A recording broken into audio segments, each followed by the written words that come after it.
but a kind of a bit of a side story to us setting that band up was, as I said, Chris Buck had started kind of making a bit of a name for himself on YouTube by uploading these incredible kind of guitar solos and guitar covers.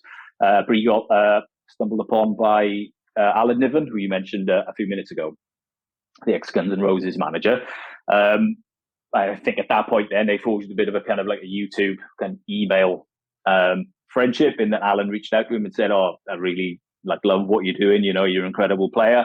If you're ever in the States, you know, it'd be really great to kind of meet up or put some shows on for you or whatever." So at the same time as us setting up that band, as it was at that point, that friendship was going on, and that was bubbling away in the background. So shortly after that kind of that project and doing that little EP launch party, Slash was releasing a solo record. It was probably around about 2009. So Alan Niven was interviewed by Classic Rock magazine as a bit of a special on Slash. You know, obviously being his manager for so long, being there at the height of kind of like the Guns N' Roses fame.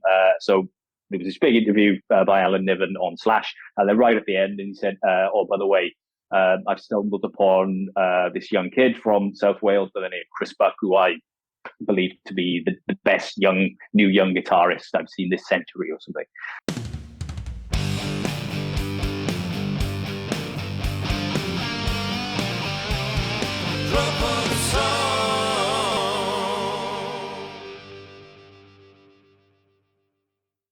Hello, welcome to another episode of Drum for the Song podcast.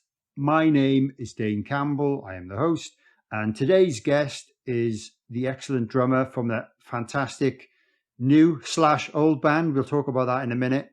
Cardinal Black. He's from Wales, like myself. It's been a while since we've had another Welsh person on the show. But how's it going, Adam? Hey, Dane. How you doing? Yeah, really well, thanks. Good to see you. Yeah, you too. Thanks for taking the time to come on. I know it's been a busy period for you guys. You've recently come off a headline tour, very successful sellout headline tour across the UK, and you've got your new album coming out. So I'm sure you're very busy. Yeah, no, thanks for having me, man. It's a pleasure to be here, and nice to just get together, fellow drummer, and chat drums. Exactly, and that's what better point. Subject is there? Not many if you're a drummer. I think that's the idea. And I think this is a very niche kind of area, which I thought, even though there's millions of drummers around the world, compared to other hobbies, I guess it still is quite a small one, if you know what I mean. I think it is, but it's elite and it's exclusive, as I like to think, you know, because you know what it's like. You spend so much time hanging out with guitarists and singers and all that kind of thing, and they used to hog in the limelight and not really wanting to chat about things that we want to talk about. So sometimes you have to find your own little community of other drummers to geek out that way, kind of thing. Absolutely, and this is one of the ways really that I like. There's a few guys I kind of message on social media about drums every now and again, and people I've met. But in terms of people I know that I see, you know, when I say day to day, I don't see many people day to day. From week to week, month to month, there's not many other drummers in real life I really speak to. So I'm sure there's many other drummers that feel the same way. And hopefully this podcast and other people's podcasts gives them, I guess, that kind of sense of community, I suppose. Yeah, definitely. And kudos to you, man, for doing this, because it's a great podcast. I love listening to it, and yeah, it's getting a really good following now, and you've had some amazing names of late, especially, you know, Anika on a recent podcast, incredible drummer. Mike Johnson as well, big fan of his, and obviously going back further than that, Mark Richardson and Bob as well from down the road, Bob Richards, love that one. So yeah, man, keep doing what you're doing. We love it, and I'm sure all the fans out there do too. I really appreciate that, man. Thank you. And it's kind of cool when I get a guest on that's actually listened to the show. So that's kind of really cool. So you know what to expect as well, which is nice. Go easy on me. Really chilled out conversation, you know, rather than, you know, I don't like to call them interviews, but, you know, kind of is, but I think with me and you, we know each other. We met each other in real life. I've come to see you live a few times now, and it's always a pleasure to watch you play. So thanks for being cool. So That's very kind, man. Thank you. No worries. So let's start off then by, I do this with everyone really, kind of telling people about your drum journey. Like how did you start? How did you progress? Lessons or no lessons, early bands, more recent bands, like I guess everything up until Cardinal Black. Okay, well, I'm getting old now, so that's going back some way. But yeah, I guess going right back to the start in terms of when I first got into the drums, I was lucky enough that my father played drums as well. He was in various bands, kind of 60s and 70s, but primarily kind of like soul music. And then he went into a little bit more kind of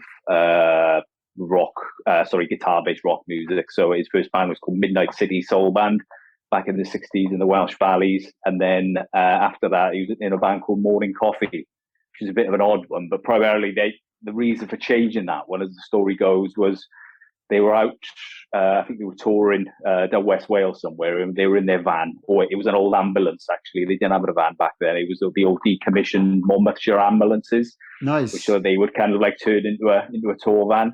They were driving through, I think it was somewhere like Tenby, and they having a conversation about the money that they were earning, and at the time they were declaring it, so they wanted to try and stay off the taxman's radar. So they thought, right, okay, we're gonna have to think of another name.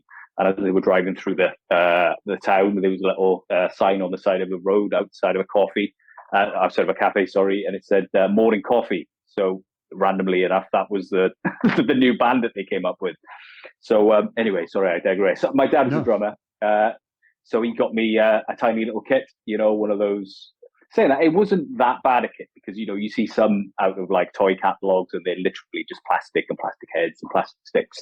But it was a half decent, in fairness to him. He got me a half decent little mini kit, a black and white one. Loved that kit. I was probably about 8 at the time. Nice. When I had that. So he was my first kind of reason for picking up drums, really. So he started teaching me from there on then. And I guess it's quite difficult, isn't it, teaching a child of such a young age to play drums, give them a pair of drumsticks on a kit and they go nuts and create havoc, kind of thing. But one of the kind of early inspirations for me as a drummer in terms of him teaching me was Queen. Oh, nice. Yeah. I was a massive Queen fan growing up. So in terms of the first songs that I ever played on the drums, I guess, on that mini kit, I remember one of my first memories really of playing drums was on in our little extension that we had on the side of our house. And I remember playing along to the likes of I Want to Break Free, Radio Gaga, Hammer to Fall. Just loved it. Amazing. Yeah. Yeah, obviously that kind of music for such a young child as well is so fun and kind of all-encompassing and operatic, if you like, So as a young child, I just loved it, on the little kit on the side of the house, just kind of having a time of my life, really playing along to that. And then another one I remember, which is probably more of a guilty pleasure, was because I'm a Man United fan. Do you remember back in the 90s, they used to do the whole FA Cup final song? Oh, yeah, of course, yeah. Do you remember United did one with Status Quo? I can't actually remember that. See that? Maybe go on. Can you hum it for me? I won't say sing it. It was called "Come On, You Reds." Oh, come on! So used to go, "Come on, you Reds, come on, you Reds, just keep your bottle of leaves ahead. It's 90 minutes. We'll let them know it's Man United. Here we go." Now I remember that after you sang that, but apologies for the vocals there. You tell I'm not a singer. Well, there's a reason we're at the back behind drums, because I'm not a singer. That's right. Some drummers are fantastic singers, but I'm not one of them. Yeah, me too. Sometimes I do ask for a microphone just so I can make it look like I'm singing, so I can look a little cooler, but they won't even stretch to that. So really, I know my place now. No. I in my old band, I used to have one to do some of the kind of band chant backing vocals, and I wasn't even good enough for that. But to be honest, I always found the microphone was in my way a lot. So I'm glad of it now. I'm glad of it. I'm happily a non-singing drummer. Yeah, me too. Anyway, sorry, I went off on a bit of a tangent there. So my dad got me into drumming. Queen was one of the kind of early inspirations. So yeah, I remember that little kit that I had. It didn't have a floor tom, so I remember I used to use his old rack tom as a floor tom. So that shows the size of Wow. that old kind of miniature kit. But yeah, kind of progressed there onto one of his older kits. Thanks, my dad was always a Premier fanatic, Premier drums. So I had his first kit actually that he bought in, I think it was 1965. It was an old aquamarine sparkle 3-piece kit. Yeah, it was a beautiful thing. He still got it actually, which is really cool. It's faded a little bit, in terms of the wrap and the colouring on it. But graduated then onto a full-size kit. Just started kind of like jamming with mates then in school. And it was my dad really that forged my path into music and as a drummer, and going into bands and playing with other people, but also, musical taste as well. I was brought up on a diet of strictly pretty much what he was into as a young child, where it was like you driving in the car with your dad on long journeys and you got a cassette player going. Yeah. And it was always Paul Simon, Eric Clapton. I remember Graceland was always one of my favorite albums growing up. That's fantastic. Yeah. That kind of thing. So yeah, I mean, that's kind of how I got into drumming. So he taught me by, rather than teaching me the theory side of drumming, because he never played that himself.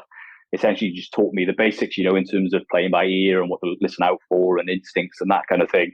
So I kind of took the baton on from him then myself, and I taught myself in terms of just being able to play musicality, and playing with other musicians, my friends in school. So I took it from there really. And that continued, like I said, in terms of not really being able to, not having proper drum lessons from an early age as a child. That was always a bit of a bugbear of mine then growing up. And I always thought, man, I probably should have done that. Because I remember when I was in school, in secondary school, I started having drum lessons. And, you have the little rock school, kind of like drum books and everything. So I started learning the theory side of it. But kind of, where it's like an arrogant teenager. And I kind of thought, I don't need to learn that. I can play rock beats, I can play Blink-182. I can play Led Zeppelin and all that kind of thing. At least I thought I could at the time, and bloody couldn't. So I kind of thought, I don't need to waste my time with that. So I jacked it in, and then as I kind of like grew up and I went later through life, my 20s, I always kind of thought, man, I should probably do that. So it wasn't until going into my 30s really, and the last couple of years, that I really made the decision to kind of go back to the start, essentially, in terms of learning properly.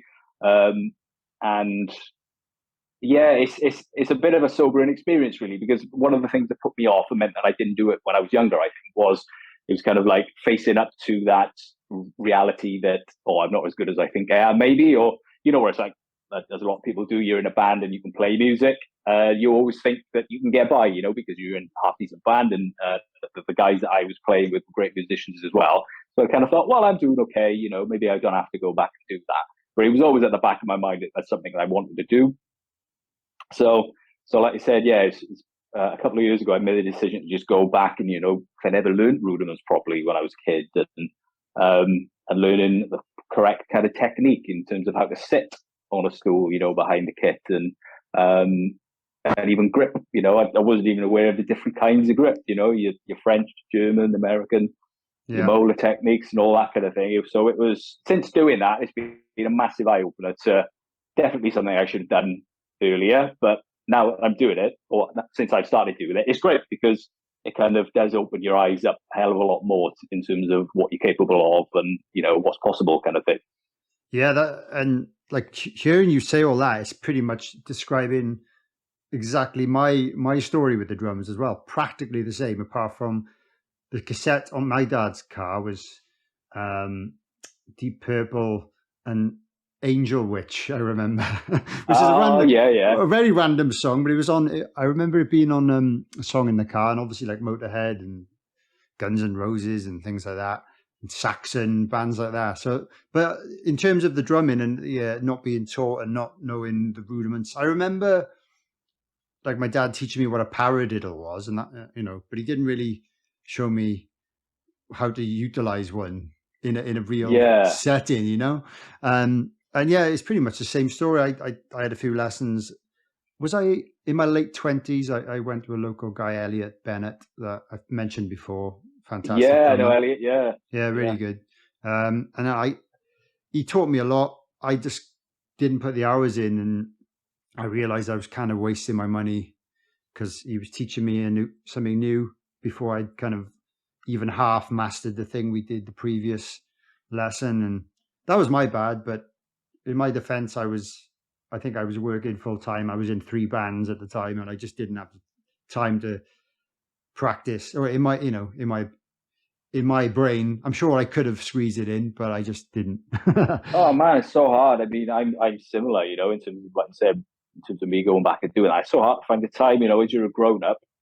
It's you have work if you're working at the time, and then you're in a band and you're touring, or you're playing shows, or you're recording, you're writing, you're rehearsing. There's so many different things going on. If you've got a family as well, or a partner, to go back and try to squeeze the time in for that, then it's difficult. Yeah, you got to sacrifice something else really to do it. Yeah, and I think that's even now it's like I said, in terms of over the last couple of years, going back and kind of learning technique and really drilling down into the fundamentals and the rudiments and everything. It's now, I still don't have the time that I would like to put into it, to be able to spend hours each day to, dedicating it to one thing, for example, that I can kind of pinpoint to something that I really want to kind of improve on. Yeah. It's hard. Yes. The joys of being an adult, I guess, isn't it? There's never enough time for everything, but you can only do what you do. Yeah, exactly. But definitely a shout out to Elliot, because Elliot's been a badass of a drummer. So have you had lessons with Elliot? Well. Have you had lessons with Elliot? Oh, cool. I was wondering if you were having lessons with someone, or whether it was online teachers, because there's loads of those nowadays, isn't it? Which you can have. Yeah. You can subscribe. Which are great, because obviously you had Mike Johnson on recently, didn't you, on recent podcast? He's quite successful. Oh man, absolutely. He is killing it on that CD. Well, I think he was one of the first, wasn't he, to really do it drum wise, kind of starting off on YouTube and then branching off from there. But I think what you miss out there is, I don't know, I think it's good to a certain level, but, and I don't want to pay a disservice to anyone who's doing it, because obviously it's a fantastic thing. I think there is a lot to be said maybe for having that kind of face-to-face tuition as well. Yeah, well, even Mike said on my podcast, he literally said, if you've got the means to have a physical lesson in person with a good drum teacher, do it. He said, I might be losing business by saying this, but if you've got access to someone, he openly said that on the show. So fair play to the guy. Yeah, but I think there's value in both, right? In the being able to do that, that online stuff that you can kind of, you pay a subscription, let's say, like I know that Mike does, and then you have access to all that kind of back catalogue of all his courses and material and whatnot, but then also being able to every now and again, have a face-to-face tutor and get that slant on things. So, they're great, and hats off to those guys, because they're fantastic. They're breeding, the next generation of drummers. Absolutely, and it obviously means for people who do live out in the sticks, and I imagine in parts of America where there's so many like tiny little towns and villages in the middle of nowhere near cities, it probably is quite difficult to find a really good quality, drum teacher and stuff like that. So I imagine there's loads of people that can find value, and of course, if you can put the time in, there's no end to what you can achieve with those websites, because like you said, the whole back catalogue of his lessons going back, it's probably 10 years worth of content. You can delve into that as much as you like, which is at your own pace, which is great. But anyway. And that's the thing. And what with the the lockdown recently, I spent a lot of time, because we all spent a lot of time at home and not really being able to do an awful lot. And at that point, I guess we can come on to it in a second when we talk about the band, but we kind of made this decision to give what is now Cardinal Black a bit of a go in terms of setting up that band. But then lockdown hit, so there was an awful lot of time then spent at home. So this is the perfect opportunity to really pour the time into, technique and some of the online content or virtual kind of lessons, to really kind of make best use of that time. So otherwise, I probably would have just been watching cartoons and losing my mind. Yeah, exactly. And I'm sure that's what a lot of people did, gaining lots of weight, drinking, and and stuff like that. And that, I think we were lucky because we had music, and a hobby or a lifestyle of something to concentrate on, I started this podcast, which gave me something to concentrate on. You know, I still did stuff with the band. We did an album and stuff like that. Just the only thing that was missing was the playing live and touring aspect and the socializing with people. That was it was difficult, wasn't it? So did you start the podcast then at lockdown when the world stopped? Or pretty much, a couple of months later on. I think it was like April 2020 when I recorded the first episode with Nigel from Saxon. I think it came out early June. By the time I'd figured out how to do all the other stuff you need to learn how to do. But that was pretty much it. So it certainly gave me something to focus on. And then I started the part-time job at the cheese place, which I've mentioned on previous episodes for anyone listening. And this is where we kind of have this link. Tom, if he doesn't mind me mentioning, the singer in Cardinal Black, Adam's band, also eventually ended up working at the cheese place, and that's where I met Tom. And you know, I'd like to think that we had a lot of good times learning from each other. He came from, at the time, the world of lots of cover bands and wedding bands and stuff. He was doing a lot of that with yourself, I assume, which we'll talk about in a minute, or some of it with you. But he was starting up the band, and he was like asking me for lots of advice and information about, you know, touring and renting vans and sound engineers and you know, things like that he wasn't used to dealing with and arranging, because you had some tours coming up and stuff like that. But so that's if you go back then to kind of the start of the guys who are currently in Cardinal Black, when you originally started your band earlier on in your life, because I know a little bit about this from speaking to Tom, and explain just explain what happened, and then you stopped and then started back. Yeah, pretty much. I mean, it's going back a little bit now. And it's a bit of a joke in that I guess Cardinal Black, in that we launched like officially as a band, I think it was back last summer. So we're the oldest new band in the world in some respects, in terms of the genesis of the band dating back all the way to around about 2008, 2009. But it's kind of intertwined with, like you were saying, about kind of covers and wedding bands and all that kind of thing. In that it kind of started off. I mean, myself, Tom, and Chris are all from within a stone's throw of each other, really, in the South Wales Valley. So Tom is a few years younger than me, so I always kind of knew Tom, because when I was kind of like in my teens, like I said, I played in various covers bands with my mates. And Tom likewise did the same. So I think we played on one or two kind of like shared bill, you know, in the local rugby club. So I kind of got to know Tom through that, you know, because as he has now, back then he had an incredible voice, especially for his age. You know, he was always a big guy with a big voice.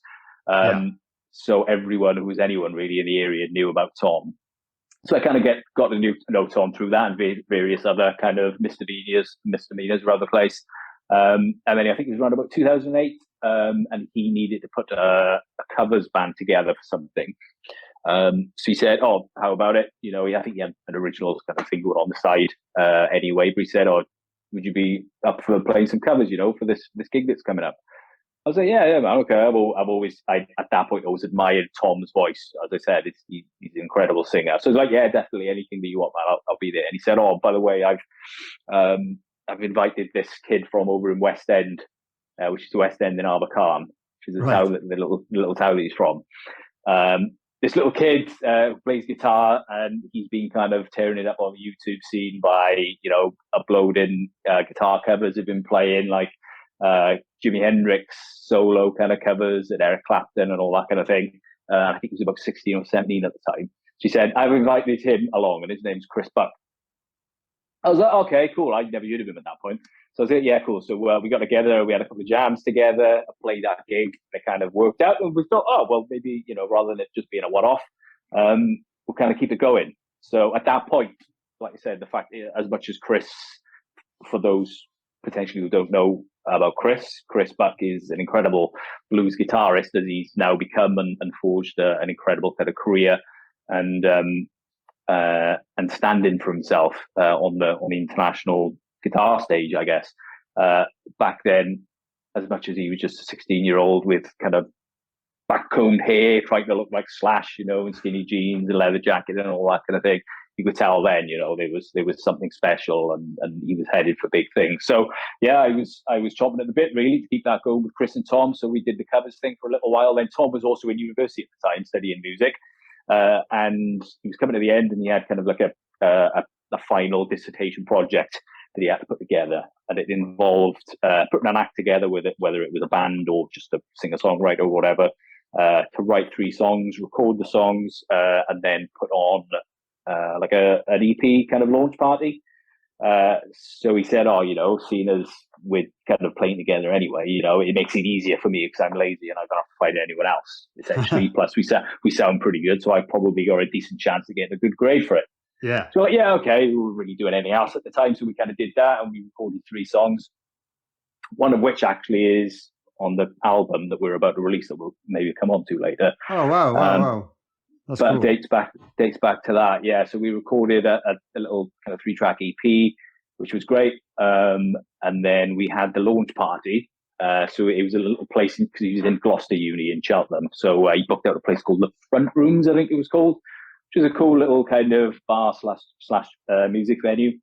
So we booked that and it was all great. So one of the kind of cool story coming out of that was that one of Tom's lecturers in uni was friends with a guy called James Towler, who was and still is Steve Winwood's kind of producer, head of front of sound, manager essentially, or pretty much does everything for Steve Winwood, because Cheltenham, Gloucester area, that's where Steve's from, the Cotswolds. He's friends with James Towler. We kind of caught wind of that, and we thought, oh, well, if his lecturers come into the launch party, maybe he would bring James with it. So we thought, yeah, it's probably not going to happen. Anyway, it came to pass that we set up in this launch party, and then there's whispers, oh, the lecturer, Tom's lecturer is here, and he's brought James with him. And we're kind of losing it then, thinking, oh my God, first gig, and we've got this like amazing kind of producer with us. And just for context, just previous to that kind of time, he was nominated for a Grammy for the Live in New York. I think it was the Live in Madison Square Gardens, Clapton and Steve Winwood shows. Pretty cool. So obviously big cheese at the time. So we were kind of blown away that he might just come along to watch our little kind of like university project. Anyway, we look over and we walked through the door then after them with Steve Winwood, which was unbelievable. Because again, like I said, in terms of like my father kind of influencing me with his musical tastes as I was growing up, Steve Winwood was one of the big ones, right? And so it's just complete and utter kind of legend of British music. Absolutely. So I remember Chris was throwing up in the toilet there when he heard that. So really? Yeah, it's kind of a cool story that we had Steve Winwood, such a cool kind of name and icon of British music at our first gig. And then from there, I think Tom did all right out of the project. I think he got a fairly decent grade, and he said, look, as much as we put this original thing together for the project, it'd be daft to kind of just leave it there because it looks like it might have some legs. So we continued with it and started writing a little bit more and got some more shows under our belt. But a kind of a bit of a side story to us setting that band up was, as I said, Chris Bucket started kind of making a bit of a name for himself on YouTube by uploading these incredible kind of guitar solos and guitar covers. But he got stumbled upon by Alan Niven, who you mentioned a few minutes ago, the ex-Guns N' Roses manager. I think at that point then they forged a bit of a kind of like a YouTube kind of email friendship, in that Alan reached out to him and said, oh, I really love what you're doing, you're an incredible player. If you're ever in the States, it'd be really great to kind of meet up or put some shows on for you or whatever. So at the same time as us setting up that band, as it was at that point, that friendship was going on, and that was bubbling away in the background. So shortly after that kind of that project and doing that little EP launch party, Slash was releasing a solo record. It was probably around about 2009. So Alan Niven was interviewed by Classic Rock magazine as a bit of a special on Slash, obviously being his manager for so long, being there at the height of kind of like Guns N' Roses fame. So there was this big interview by Alan Niven on Slash, and then right at the end, and he said, "Oh, by the way, I've stumbled upon this young kid from South Wales by the name of Chris Buck, who I believe to be the best new young guitarist I've seen this century or something." Amazing. So of course the kind of like internet chat boards as it was then before they had social media too much, started blowing up. Who's this Chris Buck? So there, I think he started fielding a lot of questions from his side of the pond then over in Arizona where he lived, in terms of, so Chris Buck is in this band called, as we would know then, the Tom Hollister Trio. Do you manage them? Assuming that there was this connection, he managed them. So he reached out to us and he said, "Look, I don't manage you, but I'm happy to if you need a manager." So from there on, then we got picked up by Alan, and yeah, he was our manager for a time. We did some cool kind of shows and festivals that he managed to get us on, playing Sonosphere back in 2010, I think it was, kind of like one of the big ones, which was a bit odd, really, Sonosphere being quite a heavy kind of festival. I was going to say, that was. I wish I checked. Was that the year I played? Because I played Sonosphere around then.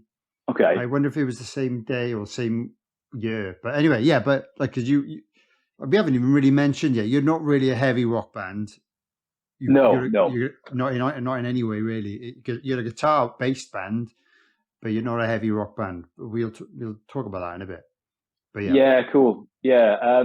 So yeah, we played Sonosphere. Like you said, we were probably the lightest and most chill band, being like a bit of a blues trio of the whole weekend. So that was good fun. And then, like you said, Alan, he lived in Arizona. So we used to go over and spend a bit of time with him and do a little bit of recording and play some shows. So it was a fantastic experience. At that point, you think, oh, Guns N' Roses manager, America, equals big time. Big paychecks. But at that point, there were some cracks kind of shown in the band, in that I think a couple of us were kind of wanting to go in different directions in terms of how we wanted the music to sound. Right. I think Chris at that point was a little bit more, he was heavily influenced by Slash. I think he wanted to make it more guitar based, whereas I think me and Tom wanted it to be a little bit more kind of like bluesy and soulful. So we were kind of like hitting a couple of kind of roadblocks there in terms of how we were going to write and take things. And we were young and stupid, I guess, and we kind of knocked it on the head because things, weren't really working out. So we give it the whole, artistic differences. But it was a bit of a shame, really, When, like I said, we were young, we were probably stupid and didn't really realize quite what we had.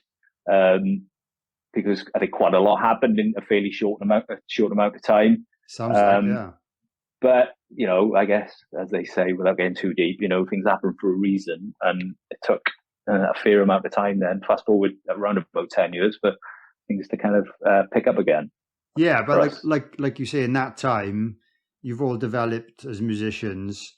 Chris has developed his, rather large following online. And, I'm sure he's improved massively during that time as well, which has led you to, like you said, you got to lockdown. You decided, should we give this band another go? Is that pretty much what happened? Yeah. So I guess in a nutshell, I don't want to make it too much about Chris because that boy gets enough attention. Yeah, I don't. That's why. I'm only joking. But I'm sure that would, if you just plodded on and carried on, maybe something would have happened. But I guess because he's managed to build that following, he's worked very hard at it, making his videos like every week or whatever he does. It's like I understand what it's like being a content creator on YouTube and stuff like that. It's a lot of work that goes into it. But yeah, he's been plodding along and doing that for a long time. But obviously, by the time you just announced this band, you were in a position where you had access to, at least his following. That's it. And we were really fortunate with that. Yeah, and likewise in your own. So, like you said, Tom. Everyone knows Tom in his area, and he's built a big network. And so as yourself in this time playing around the valleys and in the UK and stuff like that. But like I'm sure you've just all matured as musicians and as songwriters in that time. Yeah, that's it. And I think that, like you said, a lot of time has passed, because I think it was around about 2012 that we kind of made the decision to knock it on the head. And as much as, there was a bit of an acrimonious split at the time, we still stayed friends because, like you said, we were, that band was kind of running alongside if we ever needed it, a wedding covers band, because we knew the value in earning money there, because those gigs pay well. Exactly. So we were still mates, but we went off in different directions in terms of, in terms of writing and pursuing original musical interests. Yeah. So Chris. Go on, carry Sorry, on. yeah, I was just going to say, Chris, like you said, he, in terms of the time that's passed since, has become this this giant on the world stage, I guess, of blues guitar. But yeah, as you know, and from having Bob on the show back last year or a little while back on the podcast, he's played with Buck and Evans in that time. They were an incredible band as well, really big fans of those guys. And they, just so everyone knows, it's not the end of Buck and Evans. They are kind of picking up again after having a bit of a break, hopefully next year. But Chris did that, and myself and Tom, I think there were a couple of kind of other original things that we tried to get going, but for whatever reason we couldn't quite get them off the ground. So I did, in that time, spent a little bit of time just playing session, really, and with various other people that I met along the way, in terms of especially the UK and the South Wales kind of circuit. So that was good fun, because, like you said, in terms of playing with other people, then outside of your comfort zone, then it matures you as a player and opens you up to different styles of music and challenges yourself more. Because I think, the majority of my playing or my career, if you like, as a musician up to that point, was more just around playing covers, and all the stuff that I liked and loved, and I was really comfortable with playing. Whereas since the trio then started picking up I played in a folk band in South Wales called Junior Johnson's Midnight Moon, which was a bit of a random one. But we had to change the name then, because we got a threatening letter from a moonshine company in America, because apparently that's what they were called. They were called Junior Johnson's Midnight Moon. So it's a hell of a coincidence, really, that we named it that. But that is a coincidence. They threatened to sue us, so I think we then became the Magic Rooster Brothers, which is a bit of a random one. But I didn't play with those too long because I was doing other things with other bands. But I mean, that in itself was, that challenges you slightly differently in terms of the style of music and dynamics, playing folk music, as opposed to, at that point, it was more kind of like power rock trio that the Tom Hollister trio was, and some pop acts as well since then. And again, I kind of had to reinvent myself a little bit in terms of like playing electronic samples and triggers, and that's when I first started playing, the sample pads and Roland PDSX. So that was a challenge in itself, in terms of getting to learn a new kind of instrument. Yeah, to all intents and purposes, Yeah, new skill, and this, because I've never even done that. Yeah, I know it's kind of quite required these days for a modern session drummer, but it's just not something I've really had the opportunity to get into. But that's cool that you've done that. So was that with the XY&O band? Yeah, that's it, XY&O. So again, another Welsh band from just up the road from us. A couple of friends that we knew. I think, again, that was a bit of a university kind of project and put together in that they formed this little 3-piece electro dance pop band. Wrote a bunch of songs and then put them out on Spotify. I think essentially just kind of recorded them in their bedrooms. Anyway, one of the songs got picked up on some Spotify playlists. Streams went through the roof. Before you know it, it was 1 million streams, and then it was 5 million streams. So they got a really kind of good online following as a result of that. That's about 10 pence each then. Exactly. No money in it whatsoever, but the numbers kind of look good, right? Yeah. But at that point, it was just, like I said, a bit of a bedroom project. So that they want the industry kind of advice that they were getting was, if you want to develop, maybe you should kind of take it out on the road and play festivals and turn it into a little bit more of a live act. So that's when they invited me on to play drums. And Tom Hollister in the band. He was a bit of a multi-instrumentalist there, really. I think he played congas for a little bit with them on certain songs and synth on another. Yeah, he's a man of many talents. I'm surprised he's never told you, Dave, because he likes. Well, yeah, I remember him saying Well, I think you can maybe mention it. I remember him telling me he played Glastonbury, but I assumed it was with, you and Chris. It wasn't with this band, but that it was with X, Y, and O, right? Is that correct? It was, yeah. So they brought us in, and a friend of ours going on the bass as well. So we did that for a couple of months. For a couple of years rather. Turned it into this live show that they wanted to kind of for it to evolve into, and then we got offered a slot in Glastonbury. I think it was 2016. Nice. So really, that was really good fun. Obviously, one of the big festivals on the planet, biggest festivals on earth, really. To say you played Glastonbury, as much as it was at that point, it was half session, half like full member of the band, if you like. Right. But it wasn't my passion in terms of that kind of music. It was a great experience to do that for a while, like you said, to learn something new and take yourself out of your comfort zone. Because I think at that point I was too much of a comfort zone in terms of doing the same thing all the time, same genre of music at least. So that was great fun. We had some great experiences in terms of some of the gigs that we played and recording and whatnot. And those guys are still going, but they've taken it back. I think that each of the three core members of X, Y, and O had other kind of more kind of passion-based projects going on, if you like, aside from that. So they thought, do you know what, I would rather put more of my effort into what I want to do, and X, Y, and O can continue as this kind of like online band where we just release music online, to which extent they are doing a hell of a job at. They're still going, and fair play to them, and they're lovely guys as well. So that was one of the post Tom Hollister trio projects that kind of went on, and then I got into a little bit of Welsh language music as well. Did you? Back it up? Have you heard of a singer called Kizzy Crawford? I have, actually. Yeah.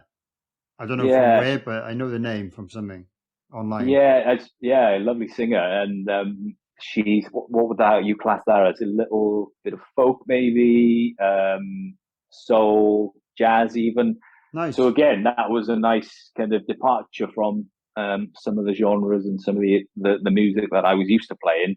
Kind of as a younger drummer. So again, it was great. And going out on the road with her, doing a couple of tours, just opened me up to being more in the moment and being a little bit more instinctive, because we didn't really have an awful lot of kind of rehearsal time and prep time for that. So it was almost kind of going out on the fly at times.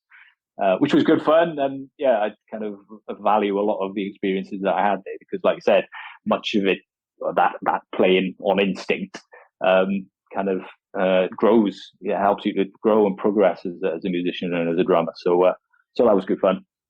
Absolutely, yeah. You've done a hell of a lot then, a lot more than I kind of knew about, which is always good. But like all those different styles, and just playing with different people, even if it is the same style. Makes you play differently. So well done. And so eventually, 2020 lockdown, you boys must have started to have a little chat and thought, should we have a little jam or whatnot, and decided to that was get the band. That was back pretty together. much it. we're gonna get the band back together, man. That's how it went. So it was early 2020, and I know that because I've always been very close as a friend to Tom, as well as much as Chris is a great friend as well, and always has been since the trio days.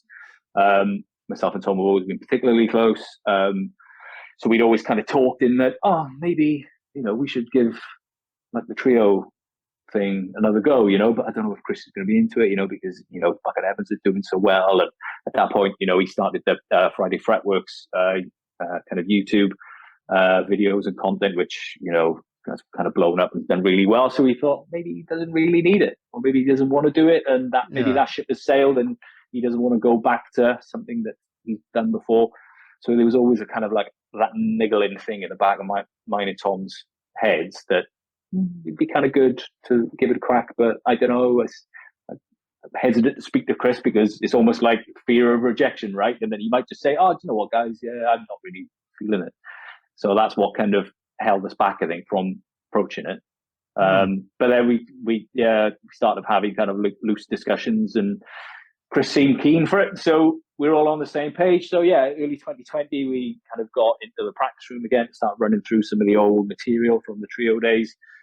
Sounded pretty good, or as decent as it was going to after all that time. So we thought, oh, why not? We'll give it a bit of a go. And then, what was it, March, April 2020, the world kind of went into lockdown. So that scuppered our plans to take over the world again, if you like. Yeah.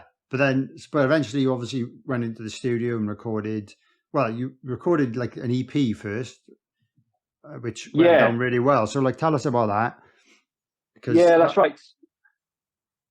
Yeah, sorry, Dane. It was so lockdown kind of hit. So a lot of the kind of ideas and the writing that we were working on would have to be done remotely, in terms of or Logic and whatnot, and kind of bouncing ideas back and forth on email. So that was made it life a little more tricky, in terms of being able to write and work on new songs. But throughout lockdown, we managed to navigate it slightly, and then we invited someone to try out for bass. Because as much as Tom played bass back in the trio, I don't think he's too keen to keep that going for the new project. I think he wanted to kind of take the shackles off and really be able to kind of bounce around on stage. You know what he's like. I have a hand free for a pint of Guinness.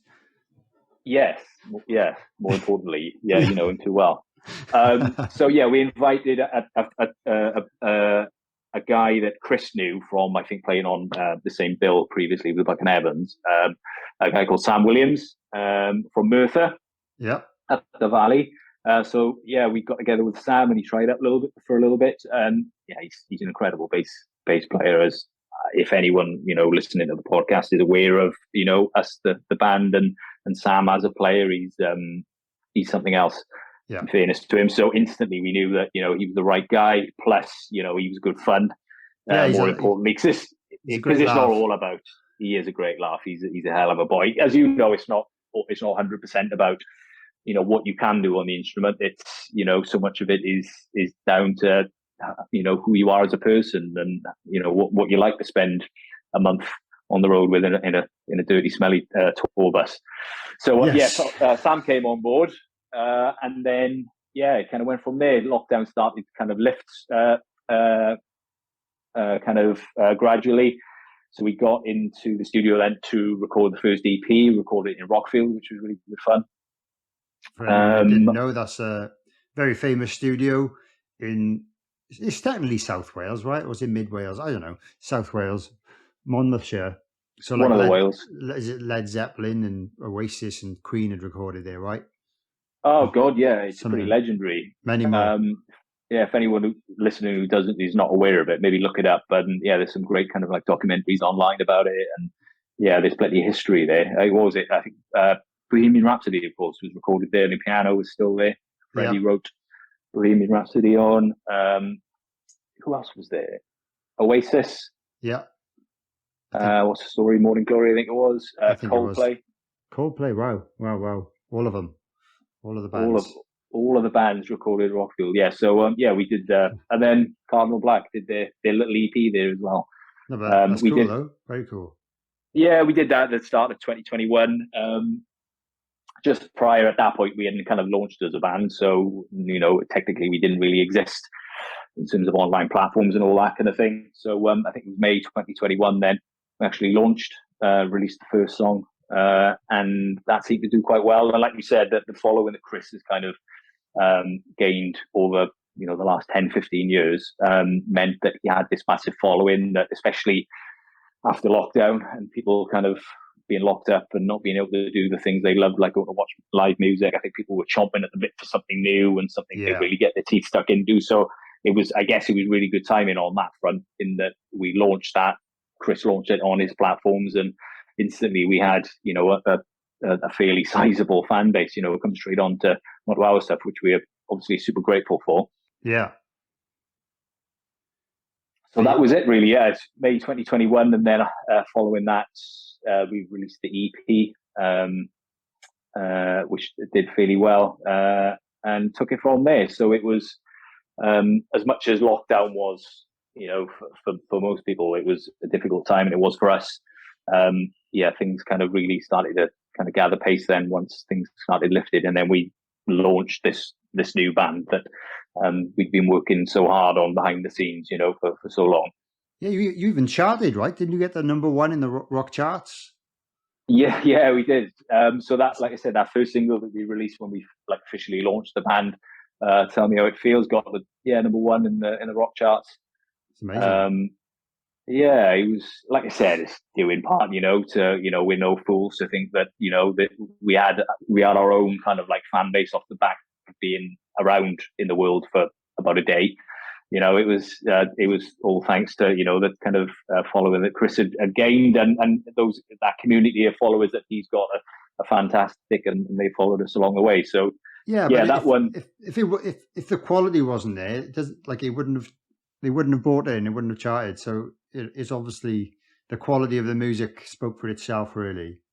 Oh yeah, thank you, man. That's very kind of you. But that's true. I bet you say that to all the boys. No. No, honestly, it's class. And like, I remember when I can't remember if you put a video up or something, and I was like, whoa, this is instantly catchy. It's got that kind of timeless, but kind of, it's like a modern take on it, like a timeless classic sound. And I think there was definitely room for it in the market at the time. Like you said, it's in the rock charts probably because it's got a guitar in it, But guitar based, yeah. I wouldn't really class it as like the rock music I play. But like, I prefer to listen to your band, to be honest. Oh, I don't know about that. Yeah, no, I don't stuff. know. No, I think I've just played I've played kind of up-tempo rock music my whole life, so it is nice. Like, I don't listen to a lot of it these days. I listen to new albums from bands I used to like, but if I ever have a choice, I put something a bit more chilled out on, something a bit bluesy. But yeah, it's perfect, really, and I'm sure there's lots of people that feel the same way. Yeah, thanks, man. I think it almost kind of spans genre a little bit, in that we have this conversation quite a lot when we're whether we're trying to pitch to people in the industry that potentially that we want to work with, or we want to kind of jump on to the project. It's difficult really to put us in a box, in terms of what the genre of music is, and it's not out and out rock as much as it's guitar based. It's not out and out blues music. It's not really poppy. It's got a bit of it's rock music essentially, but I guess it's quite light rock, but there's an element of blues and soul to it as well. Absolutely, especially with Tom's voice, and yeah, that comes through massively. The soul kind of almost kind of Motown influence you can obviously hear in the vocals and some of the rhythm section as well, I think. But obviously, with a modernized production. But even though you've kind of gone a bit old school that way, which we can talk about in a little while as well. But cool. It's like you said, I think in terms of all our influences, really, as much as Chris started off when he was young, like in the likes of Slash, and those kind of more heavier guitarists, if you like, and heavier music. I think he's kind of, as time has progressed, he's very much a blues guitarist, so that's his bag, and that's where he's rooted. The same as me and Tom, really, in terms of our musical influences, and then obviously the addition of Sam as well. Like I said, when my father kind of influenced me into playing drums, and he used to play in a soul band, so as much as a lot of the music was, he kind of got me into rock music, and I was always a massive Queen fan and Led Zeppelin. I was very much brought up on a diet of Motown soul as well. Yeah. So, great. Some of my favorite acts, ever are Otis Redding is probably my favorite singer. Aretha Franklin, James Brown, Booker T and the MGs. Awesome. And I think that's probably reflected in how I drum, maybe, in terms of some of the grooves and rhythms that I play. And I think that suits Sam well, in that he's very much into kind of Tower of Power. He's a little bit more funk. Yeah. But I think those two kind of genres maybe kind of tie in together a little better than out and out rock. So that's definitely. Probably reflected in how the overall sound, I guess, of Cardinal Black has come out as. You've got that very much kind of guitar based sound it's rooted in, but then in terms of the vocals and then the rhythms and the beats with that is a little bit more kind of like soul based. So like you said, it makes it difficult, I guess, for trying to put it in a box, but maybe, yes, sometimes it's good not to be in a box. I think so as well. I think that gives you more more of a wider span of your potential audience. So the brand new album, January Came Close, will be out by the time this podcast goes out. So that the official release date is the 28th. No, 28th of October. 28th of October. Yeah. So yeah, it'll be out by the time you listen to this. So as soon as you finish listening to this, just go and check it out, and check out the back catalogue as well if you like it. I'm sure you will. Not that we're into telling people what to do on this podcast, but go listen. Go listen. I don't even mind if you pause it right now and go and listen to it, and then as long as you come back and listen to the rest. But no, honestly, it's going to be. I've only heard the singles off it so far. I've seen you live the other day. I know you played some of the songs from it. I have no doubt it's going to be fantastic. So, do you want to briefly kind of talk about the making of that, or like where you recorded it, et cetera, et cetera? Yeah, sure. So, like I said, it is the making of it goes way back, and I think the album is pretty much a mixture of all the new, really, and that there's a good couple of songs on the album that were written way back in 2008, 2009 kind of time. But as much as we released that EP, the first EP with 4 songs on, that was back in the summer of 2021. We started off. Well, I guess we needed to finish writing the album, really, because I guess at that point we didn't have a full album's worth of material, or at least material that we were completely happy with, putting on a record. So the start of 2022, we really drilled into kind of a little bit more of the reserves in terms of songwriting, because as much as we recorded and released that EP last year, it was pretty much all recycled material from the past. So we hadn't really tested out, our songwriting capability as a 4-piece. Since starting as a band, so we really kind of like drilled into that at the start of this year, which we were really pleased with. It was really good fun, with the addition of Sam and Greg Hollister as well. Give a shout out to Greg, who plays keys with us when we play live. He's definitely added a fantastic kind of element to the songwriting process as well. So we finished off the writing of the album at the start of this year, and then jumped in the studio pretty much straight after then. So the bulk of the album has been recorded in a little studio in the South Wales Valleys, in a little town called Abercarn, pretty much where we're from, coincidentally. Called Snake Mountain Studios. Yeah, I've heard of that. Yeah. Yeah, it's great, and it's owned and run by a couple of friends of ours who are musicians as well and play in various bands, and those guys are fantastic at what they do, whether it's playing live, songwriting, or kind of engineering and producing. So the bulk of the album was recorded there. Being down the road as well, it was nice to be able to go home after hours as well. As much as it's fun to be in the studio for an amount of time, after a while it does kind of wear thin, and it's nice to go home to families. Yeah. So and if anyone is, especially in the area, is on the lookout for a studio for recording, then check out Snake Mountain, because it's super cool. Cool. And the guys are fantastic as well. So that's where we recorded the bulk of the album. We recorded a couple elsewhere as well, which we recorded live. So there's a track called I'm Ready, which is one of the 3 singles that we've released to date. We recorded that at Rockfield again. Cool. So we recorded that live, which was really good fun, because that song is a little bit more, I guess, a bit more of a vintage sound. Yes. Quite bluesy, and there's good energy to it when we play live, and we always kind of thought, I'm not sure if it's going to really translate that well to recording in the studio. Yeah, I know what you mean. In terms of multi-tracking, so we always thought, right, it's kind of cool, I remember growing up and having albums, you had one recorded live, or there was always something special about that, and you really feed off that vibe and that energy in the room of everyone recording together. So we recorded I'm Ready Rockfield, which was really good fun, and then the song that I mentioned earlier that was on our first Tom Hollister trio EP back in 2010, a song called Tied Up in Blue. Right. Not to be confused with Tangled Up in Blue, of course. Yeah. Mr. Dylan. Different, yeah.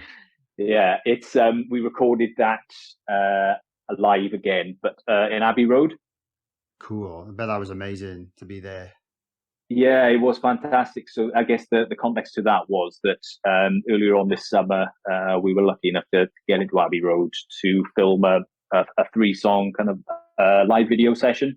Yeah, so that's all on YouTube, right? If anyone wants to check that out. Yeah, and those are up on YouTube at the moment. So they're there at the moment, and we it was 3 songs that we recorded, and so far, Rise Up, which was the first single off the album, is available on YouTube, as is Ain't My Time.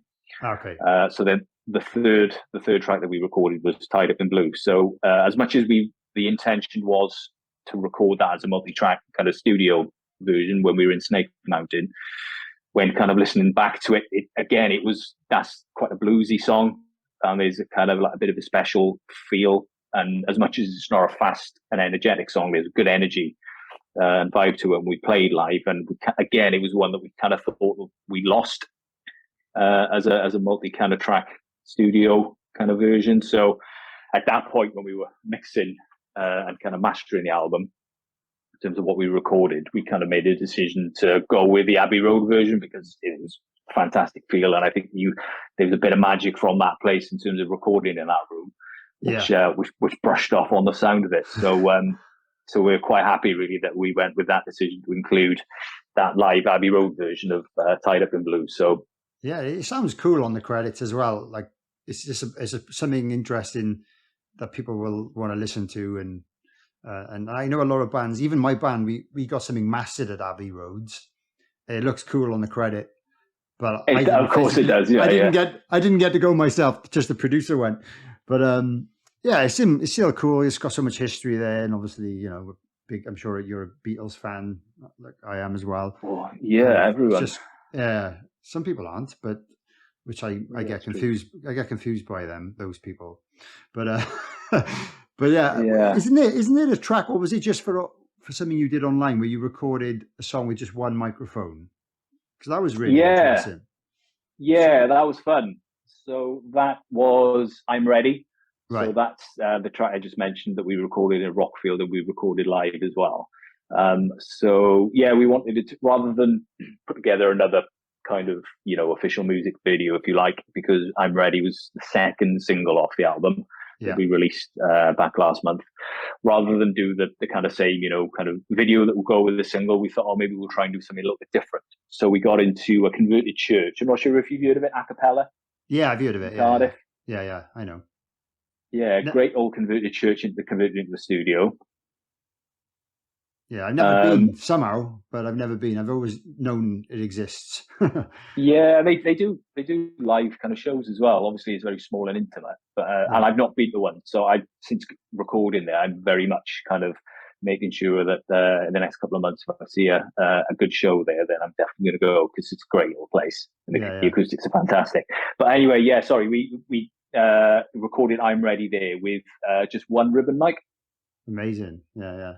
It sounded in the center of the room, and I guess because it's an old church, the acoustics were fantastic in terms of the kind of hollowness of it.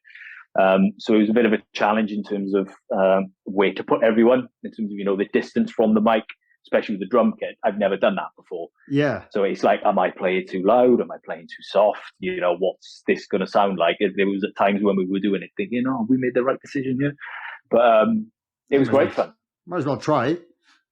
Yeah, exactly. And it turned out really well. So like I said, one mic in the middle of the room. We got a Chris, Tom, and then a friend of ours who comes on the road with us and does a little bit of recording in terms of backing vocals. Tay, who's a fantastic singer as well. Got them around the mic, and we went for it, and it turned out really well. And the video that we kind of captured that on then. Yes, really good.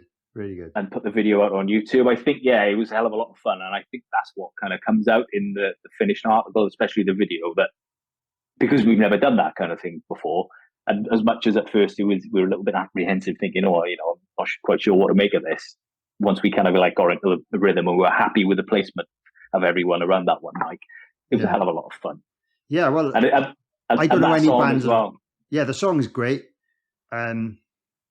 But yeah, you can see you're having fun in the video, and there's even like a laugh in it at some point. I think if I'm referring to the right video, And a couple of screams and whoops and whistles. Yeah. And, But I don't know any band that had ever done that before, like a modern band. So I think it really stands out.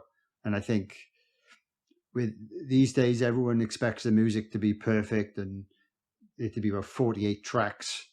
It's just like, it's so cool that you did that, but it suits the music perfectly and it really comes across. So yeah, make sure you go check that out.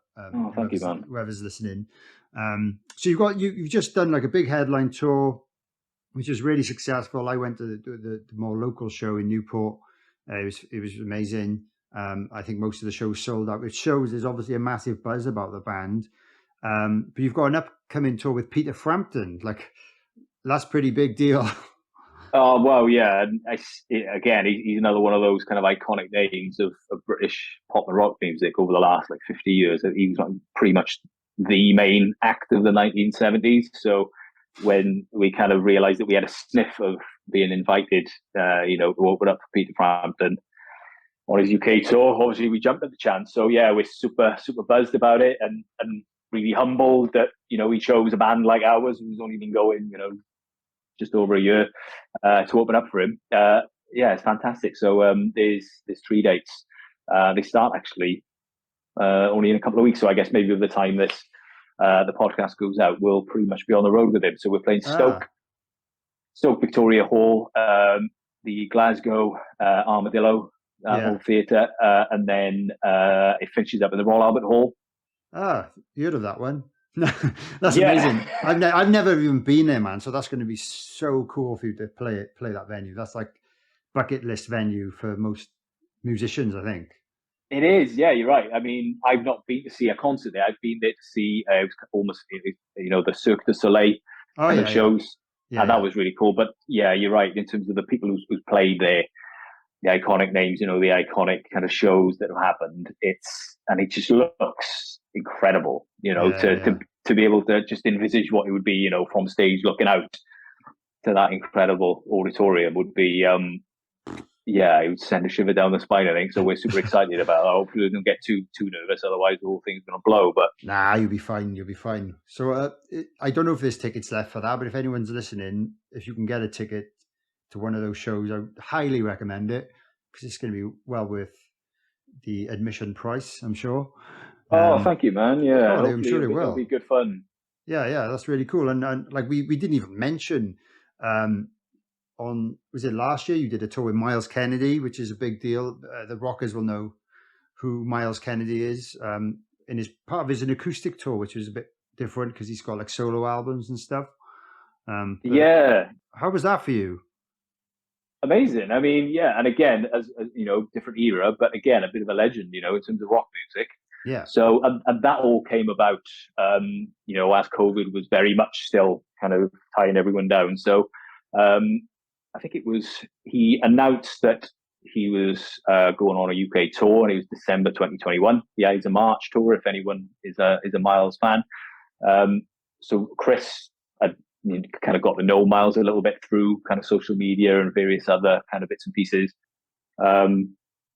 Just reached out to him and said, "Oh, congratulations, man, on the announcing the tour in the UK. I'm not sure if you've got support yet, but we've just kind of launched as a band, and here's our link to our music. And if you're interested, then we'd love to play." Oh, nice. So he got back to us, and strangely enough, he said, that'd be fantastic, go for it. So that was back in December 2021. If only it was always that easy. You don't ask, you don't get, right? Yeah, that's definitely true. Absolutely. That's what I always say to people when I suggest things, whether it's my band or other bands. I'm like, well, if you don't ask, you'll never know. You might as well ask. Yeah, and that's the thing. And sometimes you come up with a suggestion like that, or maybe we'll just put a question out there. Sometimes and I'm guilty of that as well. Oh, don't be stupid. He's never gonna take that, or he's never gonna accept. He's not even gonna respond. But luckily for us, he did. And yeah, we went out on, I think it was a 10-day tour across the UK back last winter, which was amazing, and played in some really cool places. Because I think at that point, we'd only played 2 or 3 gigs as a band, as Cardinal Black. So to then start off, like the first gig was the Academy in Bristol. Oh, yeah. I was going to say one of those 3 gigs was in a castle as well, just to make it sound even more epic. yeah, and again, it was, again, maybe it's down to who you know rather than what you know, right? But some of the guys that you're good mates with, those damn crows from South Wales, they had a headline show in Cardiff Castle, and they kind of reached out to Chris, I think it was, and I think they kind of knew each other from various other festivals they'd played in the past, and said, would you be interested in opening up for us? And that was our first gig. We hadn't done anything at that point, so it's like, look, Cardiff Castle, which if anyone's never been, it's a fantastic venue for a show, for a gig, especially summertime. So we were stoked to play that, and we had a fantastic time. So that was the first gig, and then fast forward a couple of months, then that's when Myles invited us on board, and it was primarily playing like the O2 academies, really around good. the UK. So we go on from nothing to Cardiff Castle, which was a big deal, and then on to those. So talk about pressure and the nerves, and it's a lot of pressure, but and fantastic venues, and we owe Myles a hell of a lot, really, in that as much as at the time it was a bit of a strange one, really, because like I said, COVID was still kind of lingering, and it was December 2021, so there was a lot of things being cancelled around about that time, especially in the kind of entertainment and music industry. So it was kind of touch and go. We were thinking it's just going to get pulled at the last minute, this big thing that, has landed on our lap out of nowhere that we, can't believe our luck with, might actually get taken from under our feet, but it managed to go ahead. But because of the kind of sensitive nature of kind of infections and COVID and everything, it was very much bubbled up. So unfortunately, we couldn't really spend an awful lot of time kind of with Myles and the band. Lovely guys as well. Myles is just a gentleman. He's super nice and obviously amazingly talented. But Zia, who's in on the drums, I'm not sure if you've seen much of Zia. I only from the Myles stuff, to be honest. I haven't seen a lot from him otherwise, but I do follow him on Instagram. Yeah, he's killer, man. He's super nice guy as well. And since then, we kind of chat every now and again on kind of social media. So it was nice to make a bit of a mate there. So Isaiah, if you're listening, come on the show. Definitely. Oh, that's a good one. Yeah, definitely. And then Tim as well is bassist. So it was a little kind of strange in that we had to keep our distance from Myles and the crew. And we couldn't even go out to the front to watch the gig, when they were playing, because of we couldn't really risk mixing it with the public and the audience. So that was quite strange, but incredible experience. All that, nonetheless, it was the first kind of main tour that we went out on, as much as it was a support tour. It was an incredible experience, especially someone as great as Myles. So that was fantastic, and And like you said, we've recently gone on our own headline tour. This autumn has just finished the last few weeks, and so many places that we played, many of the gigs we were at, and the people that we'd met afterwards all had kind of Myles t-shirts on and Alter Bridge, and they're like, "We came to see you when we went to the Myles gig in Glasgow or Birmingham or Manchester or wherever it was, and we loved you guys." So that was our kind of exposure to Cardinal Black. So not only did we have like an amazing experience at the time in touring with Myles, it was, it's been so beneficial to us since then as well, in that it's given us, a bit more of a fan base. And it's given you that boost of an external audience that wasn't Chris's audience and wasn't your local audience, I guess. But it shows that the system can work. The system works, support other bands, and if you're not crap, people will come and see you again. Absolutely. So thanks to Myles and everyone for bringing us on, because I think that was a massive kind of injection of pace into the life of the band, if you like. Because like you said, COVID kind of shut everything down and dragged us down. It was almost like we were kind of swimming in treacle at times. So we couldn't really get things off the ground. But then having that was that injection of kind of energy that we really needed. So that kind of like stood us in good stead then for 2022. And then, just briefly, you also supported the Struts, I believe. So you've had quite a few good support slots already. Yeah, I mean, it's funny. Like you said, we only kind of launched last year, and I was coming on the podcast thinking, it's not much we can really talk about, really, because we've only been going as a band for a year. But when you put it like that, there's been quite a lot of cool things going on, really. So the Struts, UK band, fantastic boys, love their music. Adam, the guitarist in the Struts, was friends with Chris. guitarists like to stick around and stick to what they know, kind of thing. They always make friends. Guitarists. So, bloody guitarists, yeah. I mean, drummers would never talk to each other like that, would they? I know. Oh man. So Adam reached out to Chris. Yeah, so I reached out to Chris and said, "Oh, we've got this UK tour coming up in July. If you guys are around and you're free and you fancy it." So yeah, of course we bit their hand off because they're a killer band and we love what they do. So that was good fun as well. So that was a slightly shorter tour. So that was 6 dates in the summer, similar kind of venues in terms of O2 academies and whatnot. But great to just get to know them as well because they're great lads. Yeah, I never come across them somehow. I don't know how. I've always known the name, but never played a show or seen them live or anything somehow. Yeah, I think they're bigger in the States now. Maybe, yeah. As it happens a lot, which is I guess is a good place to be big, right? Yeah, if you can do it. A place like the States, yeah. So they're, if anyone doesn't know, I guess I hope they would mind me saying this, but they're almost one of their biggest influences, I guess, would be Queen and Rolling Stones. So with a little bit more of a kind of like a rock edge, if you like. But fantastic band. But it's cool for me as a drummer, especially because they, like I said, they're bigger in the States. They're LA based now, and they supported the Foo Fighters on tour. I think it was for a good while, for a year or two. Wow. So and me, one of my main kind of influences as a drummer, especially a young drummer growing up, was Taylor Hawkins. Yeah, me too. Yeah, absolutely. So being able to kind of hang out with the Struts then after the shows and traveling and whatnot and just having a beer and chatting, it was amazing to just kind of listen to their stories, about especially Taylor. And yeah, I mean, I met Taylor Hawkins once. I bumped into him randomly on Queen Street in Cardiff. Oh yeah, you did tell me. That's incredible. Yeah, so cool. If anyone doesn't know, there's like the main shopping street, if you like, in Cardiff called Queen Street, and it was like a random Wednesday afternoon, and I was out having a look around the shops, shopping, and I walked out of a shop, and I kind of looked up the street. I thought, man, that guy looks like Taylor Hawkins. And I was like, okay, it's probably not. And then as I kind of walked closer, I was like, it's freaking Taylor Hawkins. But of course, the Foo Fighters were actually playing in the Millennium Stadium in Cardiff that weekend. Small gig. Small gig, yeah. I think they were playing with Oasis. Randomly. Oh yeah. I didn't go to that show. Somehow, I don't know. Maybe I was away, but my brother went, and yeah, he said it was just crazy.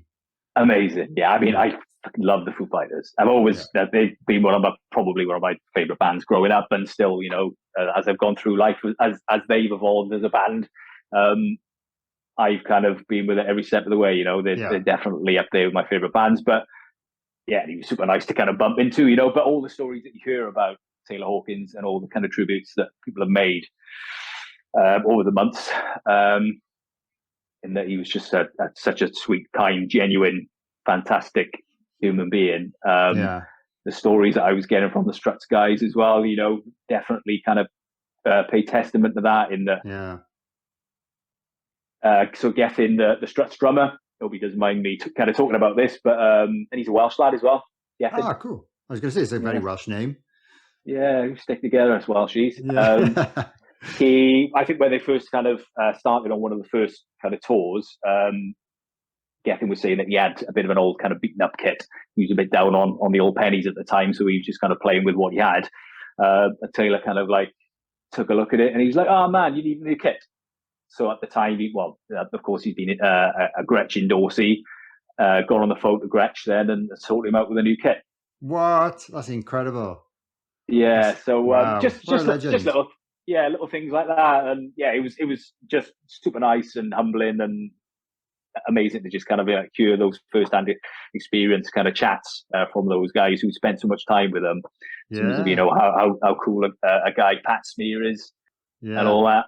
And obviously Dave Grohl as well, being a freaking legend himself and all round a fantastic guy. That was cool. So sorry, I've gone off on a bit of a tangent there in terms of talking about the Struts store, but no, it's really cool. I didn't know any of this stuff, so thank you. We played that, and it was in the summer, and it was, remember that heat wave that we had? Yeah, it was It was It was lovely. like the hottest summer on record or something. No, it was nice touring. It was No, not touring. Yeah, it wouldn't have been good it to was tour. fucking horrible. But Mm.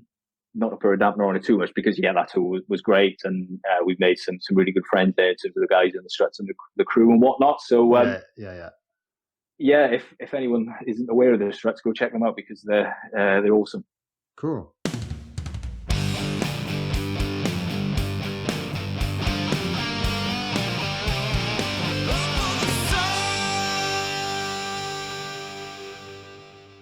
Apologies for interrupting this episode of Drum for the Song. I really hope you're enjoying it so far. I just wanted to take a few moments to tell you about my Patreon page. This is a place where you can support the podcast in exchange for some bonus content. You can head over to patreon.com/drum for the song. There are 3 tiers available at the moment. One is £3 a month, one is £5 a month, and the other one is £10 a month. Each tier grants you access to exclusive benefits, which include bonus episodes, early access to the main episodes, private Facebook group membership, merch discounts, discount on Motorhead beer as well as a monthly competition to win Motorhead beer, access to Skype chats with me, asking my guests questions, occasional free gifts like drumsticks, free tickets to Phil Campbell and the Bastard Sons shows, and your name in the episode description. If you regularly enjoy the podcast and think you would enjoy those benefits too, please consider signing up. If you didn't already know, I do everything for this podcast all by myself.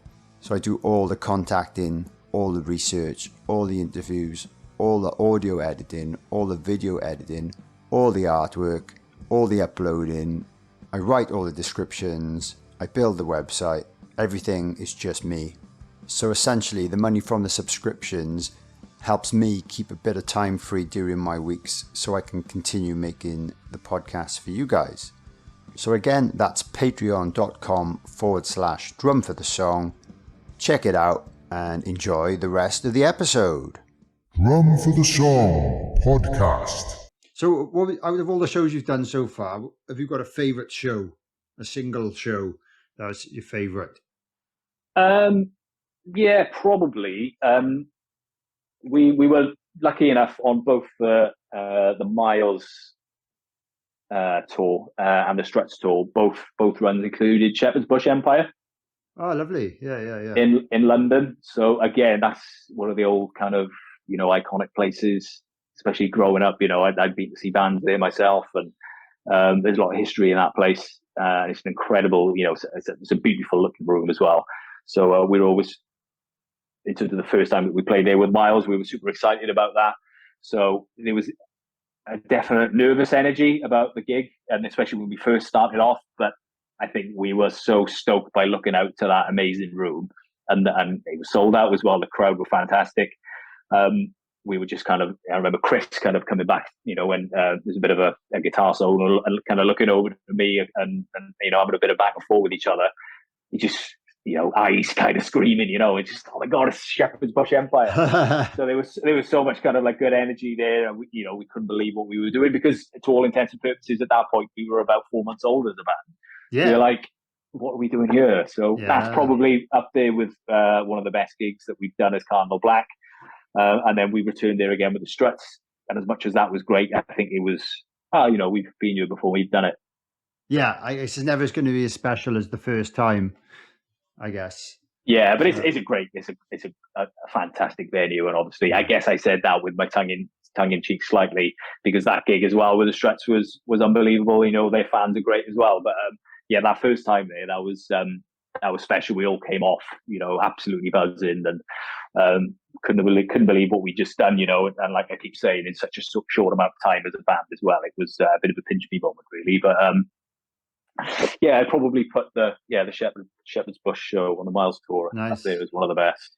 I don't think I've played that venue, unfortunately. I think there was a tour we were meant to be doing as a support act, which then got rescheduled and then got rescheduled again. And then I think the rescheduled date didn't include us on it. So I'm a bit gutted that I'm not, because I was looking forward to playing there as well, similar reasons to you because it's such a legendary London venue. I've been fortunate enough to play some of the other ones, but yeah, I'm gutted about that now you say that. But maybe Oh man, someday, definitely. I'm sure, There's time. hopefully there'll be an opportunity someday to play there. Yeah, it's a cool old place. But yeah, maybe in terms of kind of Cardinal Black shows that we weren't supporting, again, I guess the best one from our headline tour this autumn was, again, in London, a place called The Garage. Yeah, I played there. It's really cool. Yeah, Nice it's place. great, isn't it? Yeah. I bet that would have been great. Like, knowing what you're like as a headline act, yeah, that's a really perfect venue, I think. Yeah, I think so. I think it's kind of translated into the crowd in that it almost sold out. I think it's one of the bigger venues that we had on our tour. But crowd were fantastic, and again, just that right, in terms of when it's going well, it's going well. You can feel it off the crowd; they can kind of feel it off you. Yeah, and you have that confidence in that. Yeah, this is going to be a special one. There's no better feeling, I guess. Do you feel it makes you play better when you're in that kind of zone? Yeah, definitely. Yeah, and I guess would you say there's a bit more improvisation with your band? I think so. I think a bit more jam-in sections and I guess the solos and stuff. It gives you a bit more room. Is it? Maybe, I don't know. How would you go? Yeah, I think given the fact that we've played together for so long, especially myself, Tom, and Chris, as Cardinal Black is a new band. We've been playing together for 12, 13 years, especially covers as well, and a lot of that has been jamming. Yeah, because you know what it's like. You've been playing in covers bands. You've been playing the same songs for 10 years. You try to make them a little bit more interesting, and have a little bit of fun. Yeah, with them. Absolutely. So, so the jam element is there, I think, with this band, and I think at the start. Especially on the Myles tour, we were a little bit, oh my God, these songs are more or less brand new as much as they were written a while ago in terms of their current kind of format as they are now, quite new. And you think, we're on a support tour and it's really big and I don't want to fuck up. I don't want to try and do too much too soon. So I think that tour, we were all a little bit kind of rigid on it. Not to try too much because we didn't want to do a disservice to ourselves, essentially, and try to screw things up. But I think as time has progressed, and especially on our tour, the course of the last few months, I think we've opened up a little bit more and realised that it's time to have a little bit of fun with it now. Because as you probably know, especially from Tom, knowing Tom, his personality is very much having fun. Yeah, absolutely, but it's great, and I think it helps the vibe of the audience, knowing that he's clearly having fun on stage, and all of you are. Everyone's beaming smiles, and it's great. And I think it's a good thing, and I think people just need to go and watch you. I know I'm going to be whoring the band out, man. But no, but it's a special. My friend. It's a special thing, and if you appreciate good musicians and good songs and nice vibes, it's just got to be done. And it's really cool. So I hope you continue for a long, long time, and. Maybe one day you can headline Shepherd's Bush Empire. Maybe that'd be something. I just don't think you're too far away from that. If things are going on the same trajectory, we see how this album goes down. I think definitely with I think a couple of more tour supports. Well, it's going to be amazing, the one you've got coming up. So, and then. Yeah, I think you'll be headlining that place soon enough, I think. Oh, thanks, man. It's very kind. No, fingers crossed for you anyway. Thanks. Yeah, like you said, it's been good so far. It's more than we could have dreamed of, really, in terms of some of the experiences that we've had in such a short amount of time. Yeah. And the album now it's a massive milestone, really. It's the first album that I've ever recorded. Wow. Yeah. So as much as I've recorded on various things in the past, I've never recorded an album in terms of my own band. Right. So that's going to be a bit of a proud moment, I guess, when it's released on Friday. Absolutely. Really looking forward to that. I guess yourself, right? That first body of work that you can put out and say, this is mine and this is what I've put, to all intents and purposes, the last 14 years of my life into, whether or not it was, we were together as that band, the relationships were still there. We still stuck around together. We stayed mates and we still played the covers. And without getting too deep, I think sometimes you kind of think that it all happened for a reason. It's kind of, sometimes I do believe that, in that it was going to happen at some point. that we would make a decision to kind of get over ourselves and put it on the table to say let's give it a go again. So it's going to be a nice moment to get that out there, and hopefully people like it and give it a listen.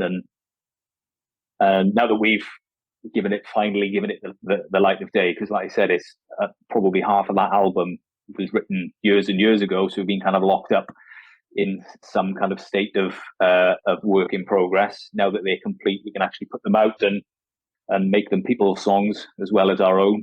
And it's really exciting because, like you said, it's get out of the deep zone that I'm in now. I'm recording an album, and it's just super excited about it, to be able to say I've done that, and to see what comes of it. See what the future brings. I think it's we're more than anything, we're enjoying the experience. We're enjoying the ride.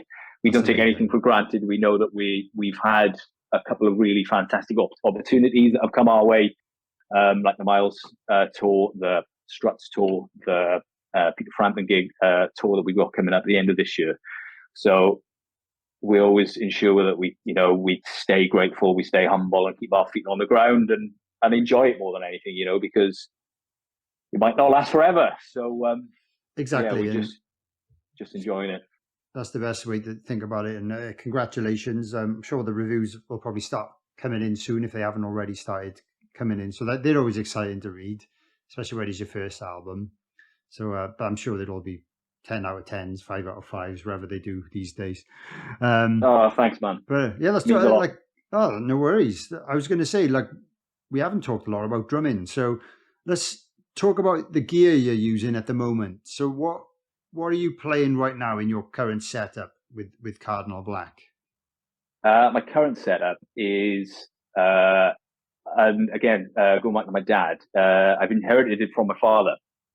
So it's a 1978 Ludwig Vistalite kit. Amazing. But it's solid black. So rather than the transparent Vistalite, it's the solid black shell, which I love. But to be honest with you, he's had it for years, and I'd always kind of, maybe I didn't want to steal it off him, step on his toes too much, but I always kind of thought, there's that Vistalite there.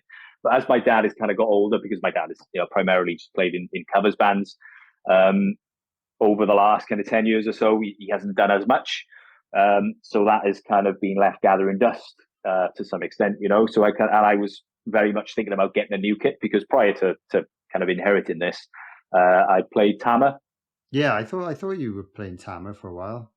Yeah, I had a couple of Tama kits, Star Classics, and again going back to the Taylor Hawkins kind of influence. Of course, he used to play Tama before he moved over to Gretsch, and that was pretty much the prime reason, really, that I started playing Tama. Going back then as well, when I was in my late teens, I tried to look like Taylor Hawkins, so I remember growing my hair and dyeing it blonde. And did you? Oh wow, I'd love to see pictures of that if you've got any. Try and dig him out. As much as I tried to look like him, I never sounded like him. Who sounds like Taylor Hawkins, right? No, exactly. But so for that reason, I kind of started playing Tama and continued to do so for over 10 years, I guess. At which point then I've always kind of been into the kind of vintage kits, and I was kind of thinking, maybe rather than getting new now, I'll see what I can pick up vintage wise. And I spoke to my dad, and he said, "Well, why don't you just use the Ludwig?" Yeah. So I've kind of stolen that from him, as much as he said it's a loan. That's cool, though. I think that's cool, though, that you I imagine he can come and watch you playing his old kit. It's pretty special and stuff like that. And, it's nice. And if you've recorded with it, and I don't know if you did record with it, but it's really cool knowing it's going to be on an album and stuff like that. I think that's special. Yeah, and that's the thing, right, in terms of your father, and it's an amazing thing that you guys play together. But having that kind of connection in terms of one thing being handed down from father to son, it's really cool. Yeah, and that's obviously, like you said, it's exactly the same with the kit. So it's a 78 Vistalite Ludwig, awesome. Just 3-piece, a 24-inch bass drum as well, which is lovely. 24. I didn't realize it was 24. Yeah, that's what I play, man. It's good. Yeah, I don't think I could go back now. No, that's it. And that's the thing, because I've still got my Tama kits as well, and I kind of play them from time to time. I think, there's no comparison really. Yeah. There's nothing wrong with Tama, by the way. If No. there's any Tama lovers out there, I do love them, and like you said, it's what I've played for the majority of my life, really. But so that old Luddy, I've got it's not a vintage, but a Black Beauty snare. Yeah, it sounded really good on the show, man. When I came to see you. I forgot. I don't know if I told you, but yeah, it sounded really nice. Very good. They're amazing. I wanted to get one for a while. Obviously, they cost a little bit of money, and at the time, I was always a little bit hard on cash. So previous to that, I had a Ludwig Super Sensitive, which is lovely as well, and that's one of my dad's. So that's nice in terms of that's an aluminium snare, so it's nice to have that kind of contrast. Really, it's different size as well. But yeah, the Black Beauty is I love it. It's great. It's so versatile as well, and especially in the studio in terms of recording the album. I got so many great sounds out of it. Whether it's the nice snap in terms of some of the rockier kind of tracks that we were playing and recording, or especially going back to that vintage sound on I'm Ready, which is a little bit more oldie bluesy sound in like an old music hall. Got that out of the Black Beauty as well. It's cool. I remember being in the studio and having a bunch of my dad's old snares and a couple that I've got as well, and some that I loaned from friends who were drummers. Of course, as you know, when you're recording, you can never have enough gear at your disposal. Yeah. Trying different things out. And I always came back to the Black Beauty. In terms of different tuning and different heads on it and different snare wires. But it's fantastic. So I'm in love with that drum. I think I recently got given one for a festival we played, because I'd never played one before, and I was pretty impressed with it. But I didn't really have that much time to experiment with it. It was kind of like, there's your snare drum. You're on in 30 minutes. Yeah. So it's kind of like, isn't it? I just try and tune it the way I would normally tune my normal snare. But it felt nice, and I was impressed, man. So one day, if I win the lottery, I'll buy one for myself. But nice Black Beauty. You can never have too many snares at your disposal. And that's the thing. But you can only use one at a time, or if you're some drummers, they use 2 or 3, but like for me, one at a time is enough for what I play. Oh yeah, definitely. Yeah. But like you said, the more money you have, the more snares you have, right? I think that's probably the way to look at it. Yeah. But then in terms of the rest of the setup, it's cymbals wise, I think I'm different to you. You're a pasty man, aren't you? Yeah. And again, that was my father's choice. I was going to say, it's more of an old school choice, isn't it? Yeah, and sorry, not to make you sound like you're old or anything. No, but like my dad. No, younger than me. But that's why I like it. I like them because it's the old school. It's the classic rock sound, really. For me, for the music I play, it's perfect. So. And definitely, like I said, growing up as a young drummer and being taught by my dad, I didn't have any money to buy gear. I was really fortunate in that respect, actually, because I had all the gear there. Yeah, I could just use my dad's stuff. So, and it was always pasty. The 2002s. I mean, the goat pretty much of rock cymbals, isn't it? Yeah. My dad was always into. My dad's favorite drummer, Terry Williams. Oh, awesome! Very cool. I'll say his favorite drummer, but I think his favorite drummer was Bonham. I mean, as a rock fan, that's probably the number one choice. But he was mad into Terry Williams from Swansea. Awesome. In Dire Straits, and he used to have stories that because he was endorsed by Pasty, he would just end up selling them all the time. So all the covers bands in like the South Wales valleys, all the drummers use Pasty because he would just get the endorsed cymbals and flog them on. Sneaky. Very sneaky. So So I play Zildjian cymbals. Like Taylor Hawkins. And again, like Taylor. Yeah. I used to play Zildjian as well, man. A couple of years ago, a few years back, I had like a nice set, and I played them for years. I loved them. A Customs. I had a 21-inch Sweet Ride, which I loved. A Vida Sweet Ride, beautiful crashable ride cymbal. I really like them as well. But like, I think for the music I'm playing now, like the Pasty stuff's perfect, and they've been really good to me, and I'm very fortunate, really, to have a deal with them, because it's not easy to get a deal with big brands like that. So that was my next question. Like, do you have any like endorsement deals with any of these companies, or have you looked into that yet? Because I don't. If any companies are out there listening, hit me up. Yeah, but shameless plug-in. No, but you're at that stage now where I'm sure you could easily get stuff, or like I don't get anything for free. I get like artist price, but it's nice to have the support and the relationship with them. If anything goes wrong, if you need something or something replaced, it does help. Yeah, absolutely. So I meant to ask you actually. So you're endorsed by Feisty? Yeah. I'm like very low on the pecking order. I'm sure very low on the pecking order, but yeah, I got a good relationship with the guy in the UK and in Switzerland. The guy in Switzerland came to meet me when we played there in the summer at the festival, so that was really nice. That's the thing. It's not only what you get in terms of cymbals and instruments. It's the relationship you build up there with those guys as well.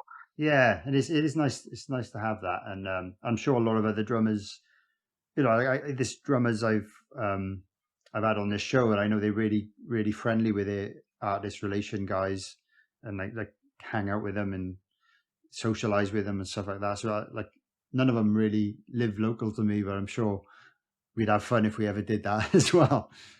Yeah, that's it. So that's obviously if the right kind of opportunity came along, then that'd be fantastic. At the moment, I always kind of said, I guess maybe it's like a bit of a confidence thing in that. Oh well, maybe I won't approach anyone because who's gonna. You know what I mean? It's that kind of fear of rejection, right? In that, okay, well, if someone wants to work with me, then maybe they'll come to me, and that's in no way an arrogant thing. But maybe it's that fear of no, you're okay.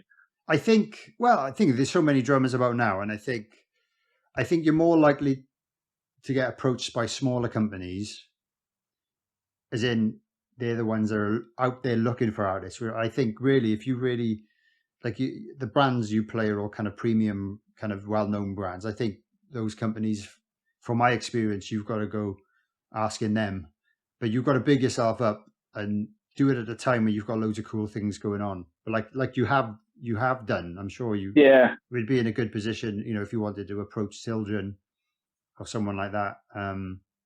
It might even be worth speaking to Ronnie from Those Damn Crows. I know he's recently acquired a deal with them. He might be able to at least introduce you. Yeah, there's a bit of a way in. Yeah, it's definitely worth it, man. I think it's like you said. Given the fact that we've just finished our headline tour, I think it's kind of good to get a lot of things under your belt, so you can kind of evidence that and say, this is in terms of like the last 2 years, this is what we've done, or this is what I've done as a player.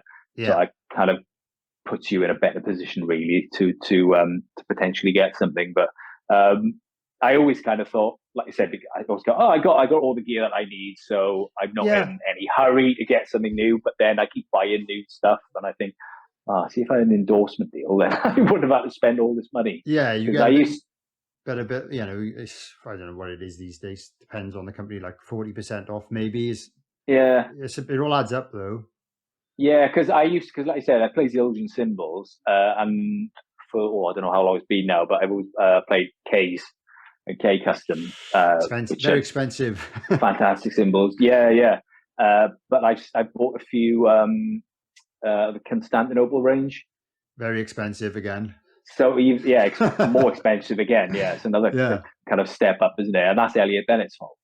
That's his fault because he's kind of put them on to me, and he's like, "Oh yeah, they're fantastic." He was like, "So I was lucky enough actually when we recorded that he, like I said, I managed to acquire a bunch of snare drums from friends, but I got a load of Elliot cymbals. Oh wow, cool! Because I was kind of talking to him, thinking, about the Constantinoples. I play K at the moment, and I really fancy those Constantinoples. You play them; they sound lovely. Yeah, they look great as well.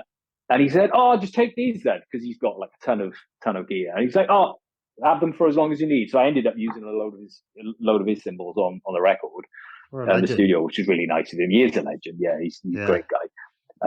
So that kind of like got me into, okay, well, I've tried them. I know they sound good. I know that they fit the sound of the band and of my playing essentially. So that's when I started kind of acquiring some Constantinoples. The hi-hats are gorgeous. Yeah, fell in love with them. But like I said, I do think, I'm okay for gear now. I won't bother getting anything. And then, you get told by a friend of yours that you'll break a ride cymbal or something, and you're like, I need £500 now to replace that. Yeah, that's the thing. They're not cheap, are they? No, so I don't think you break many ride cymbals in the way, I guess the style you play is less chance of that. But yeah, I've got to be honest, I've never broke a cymbal in my life. Have you? Oh, that's good. Anything? No, yeah. Well, tell the cymbal companies that, because that means you won't cost them as much money in replacements. Well, maybe I want to do a Terry Williams and start making a bit of money off them and sell it to all the covers bands in the South Wales Valley. Yeah, you don't want to be doing that. Don't want to be doing that. No. What about briefly on sticks and heads? What's your preference? Sticks. I've always played ProMark. Oh yeah, cool. Very nice. Yeah, the Hickory. Classic, I guess. I was saying now, when I was younger, I went through a phase of playing Vic Firth for a while. Again, kind of classic. But the strange is now you kind of settle on a stick brand then. Yeah. And you stick to that, whatever you do, don't change from that brand. It's, if I have to play something else, then, I'm going to be completely different. I'm not going to be able to play anymore. But big fan of ProMark sticks. What size sticks do you use? At the moment, I'm technically playing a 5B XL, which is like a slightly longer 5B. Oh, okay. But I'm in a big, heavy rock band, so that's rock. But I was using the normal 5Bs, and then I think I just tried the slightly longer versions just out of interest, and I was like, I instantly felt more comfortable having that extra reach. So I'm sticking with them. I'm quite enjoying them. Nice. Yeah, I'm 5A. I've always been 5A, and it's funny, isn't it? I mean, especially given the fact I've gone all this time playing the same sticks. As soon as I hold something remotely different, then it's just like, what the hell is this in my hands? It's like I'd never play that. But I guess I've just never given it a chance. I mean, you could probably play with any pair of sticks. It's just you just need the time to get used to how they feel and how they rebound and the weight and it might limit your speed maybe if you went heavier and stuff like that. Yeah. Maybe. But I'm sure you could technically play with anything, but you just got to find something that you can get through a set through comfortably. And obviously durability is quite important in the music I play because I guess they get a lot of wear. It's a lot of high volume stuff. And so that's what's kind of important to me. But I used to play 5As because it was just, that's what the normal size was. It's like the standard, isn't it? Yeah. Yeah. And I played them for years until I just gradually kind of pushed myself in the heavier direction. And even a 5B isn't that heavy compared to some people. Yeah. But for me, it's a nice balance for me, personally. Yeah. I'll tell you what, I'll start experimenting with some different size sticks and I'll let you know how I get on. Well, if you're happy, there's no point. But I felt like I needed that extra weight and durability. Yeah. I felt it back in the day, Yeah, no, and I think I just, in terms of beer, I'm always up for, trying different things. Because like I said, I've been 5A for, 20 odd years or more. I might prefer something else, so I think it's all about kind of get out your comfort zone, isn't it, and trying different things. Yeah, I think because I used to work in a music shop, I used to dabble in all the different brands of sticks. So I always used to buy them and try them out. And that's kind of how I got experimental. But I think ProMark, they do a size, I think they're called 747. And they're like slightly heavier. I don't know if they're longer than a 5A. And that was kind of one of my starting points. And I was like, I quite like a slightly heavier stick, and without kind of going too extreme. So that might be worth exploring, but they'll still feel the same, as your regular ProMarks in terms of the way the stick feels. So that might be something to try if you want to try something heavier, but they're not that heavy. I'll give it a go. Like you said, it's as much as I do like 5As, I'm always up for trying things. I never really considered it with sticks, so I'll definitely give others a try. Nice. And then what about heads? But yeah, heads. So I'm a Remo. Ah, cool. Yeah, that's what I use. Man, yeah, and it's just kind of like filtered down from my dad, really. And my dad's always been a Remo lover. Pinstripes predominantly. Yeah. So on the other kits that I've had, I usually play Coated Ambassadors. Oh yeah, really? Okay, which I've loved. Yeah, really nice kind of like warm sound, especially with this kind of our style of music as well. Yeah. It's beautiful, works really well. But since I've taken taken over his Luddy, the Vistalite kit. He had pinstripes, and I tried clear. the clear pinstripes there. Cool, yeah. So I tried putting the coated ambassadors on, and just didn't really have the same kind of, it just didn't sound as right really as.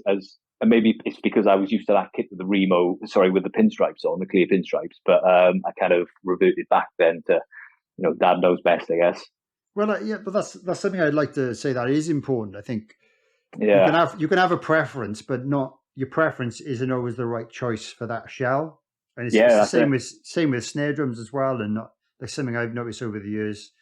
Like I've never really had an acrylite kit. So I wouldn't know what to recommend for something like that. But there's certain kits I've had where I swore by, like a coated Emperor, which is like the double ply. Yeah. And then I've put them on a different kit, and I'll be like, oh, something's not right here. And then I'll stick some clear pinstripes on or clear Emperor, and I'm like, oh, that sounds better. So it's always good to experiment with heads rather than just go, oh, I don't like this kit. I'm sure you can get a kit to sound how you want.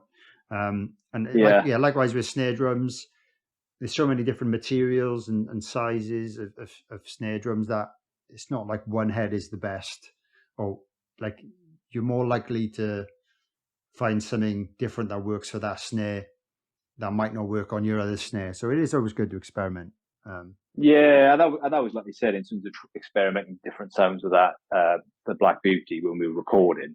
Definitely got that. As you said, different heads, you're going to get something different in terms of how the snare kind of cracks, or, something a little bit brighter, depending on what that head is. So some of the tracks we used, coated Ambassador again, or coated Emperor, cool. Emperor X. But I guess in short, definitely a Remo man.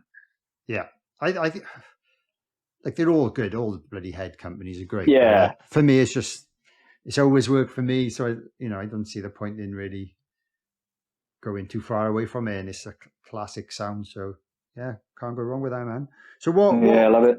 What would you say, whether you have anything on the pipeline with this album release, what are the ultimate goals for the band, and what are your plans for next year?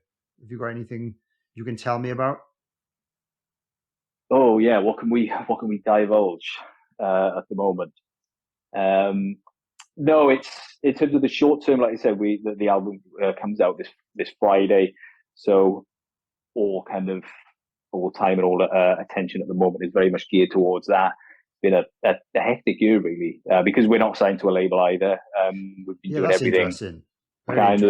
It's very much a DIY project that we've got going on, which we're, to all intents and purposes, we're really happy with, really, because I guess first album we would kind of inclined to do it that way anyway, and we managed to maintain kind of complete control over what we're doing. And I think, in this day and age, as you know, Dane, it's a label isn't all it was, going back 20, 30, 40 years ago. Yeah, totally different.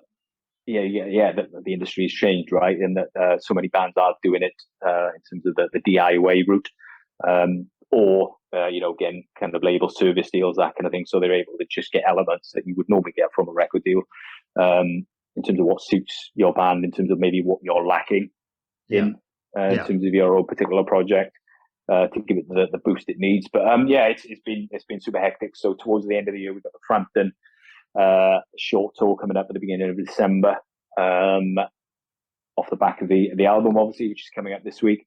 And then we've got a short run of dates in Switzerland in December. Have you? Oh, that's cool. So it's really bad. I can't remember the name of the bloody studio now. But it's in a studio in Switzerland, in Zurich. And it's got, I hope I'm getting this right now. I hope it's not bloody Sweden or something. I'm saying Switzerland and Zurich. Zurich's in Switzerland. Oh, is it Stockholm?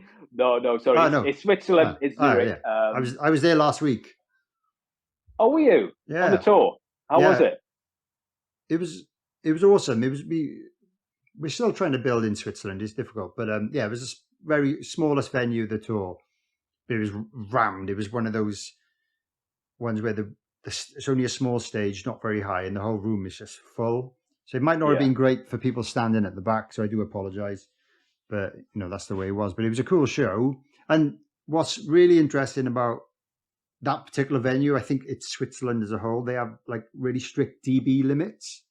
Right. Yeah. So I don't think they think that you get I don't think you get restrictions in the UK. Maybe you do in certain venues, but the dB limit for that room is 85, which is like nothing.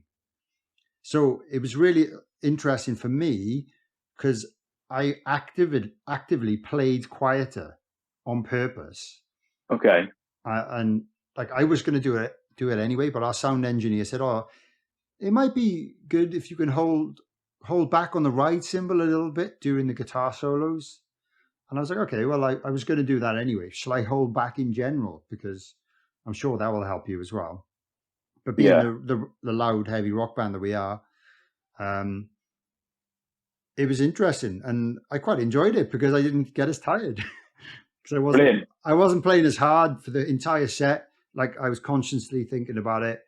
I was still kind of making it look like I was enjoying myself and big movements when needed. But like I was like, oh, it just feels like I'm in rehearsal. I wasn't like pulling. Yeah. Because normally I do put my, say if a normal gig's 100%, I was playing at like 60%.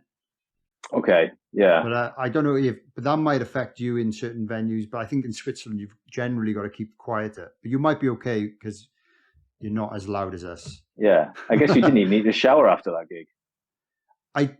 I didn't sweat hardly as much as I normally did, but I did shower. I did. I'm a nice clean boy. Nice clean, hygienic boy.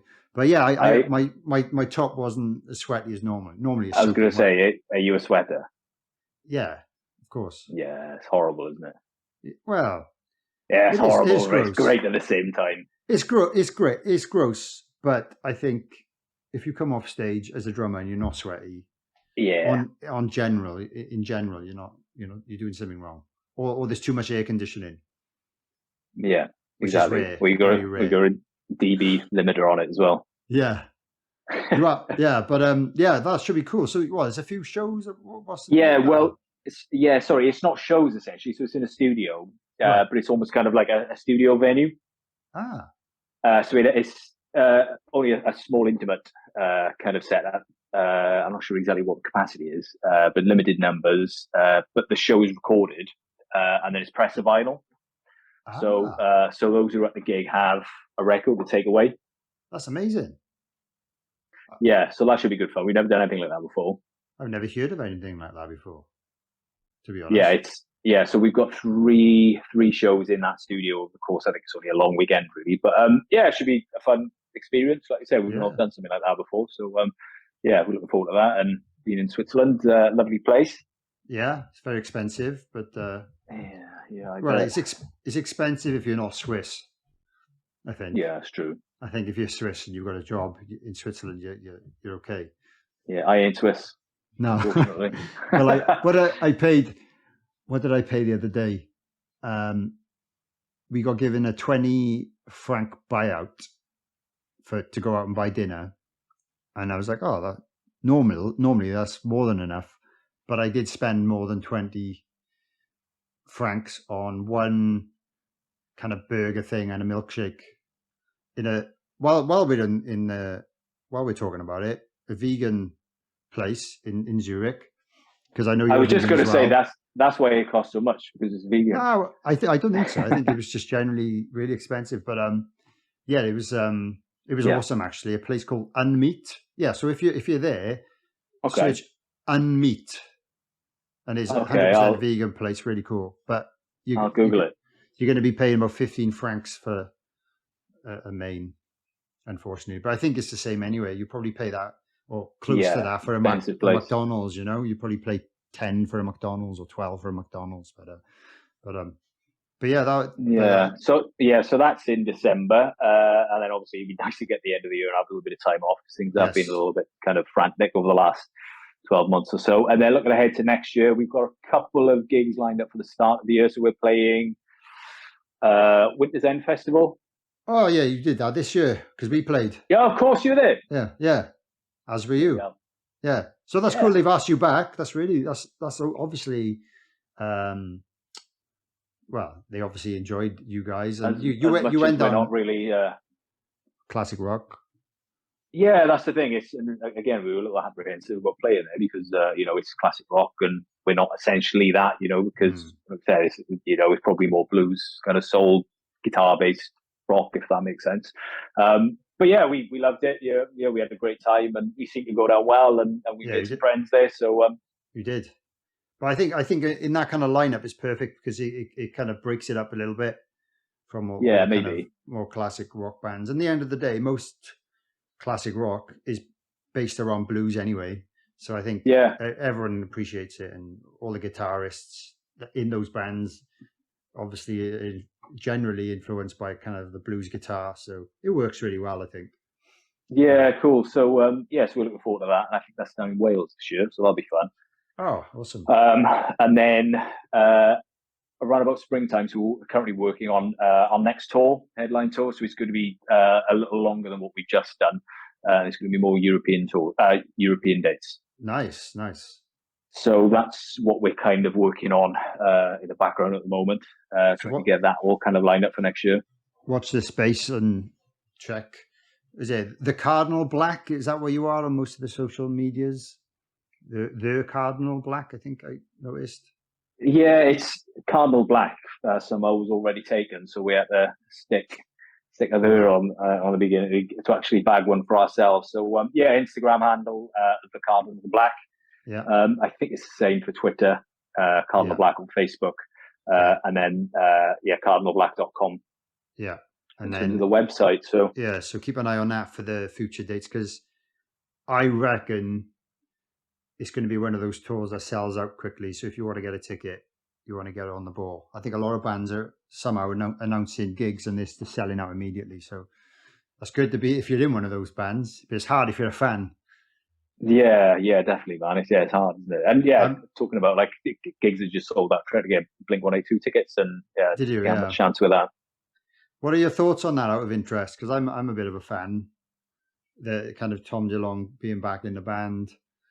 And it's really cool for kind of nostalgic purposes, I guess, more than anything. I guess I'm going to sound like I'm really old now, but like nostalgia is like a big thing for me now, more than it ever has been, and I guess that's to be natural, really. That comes the older you get.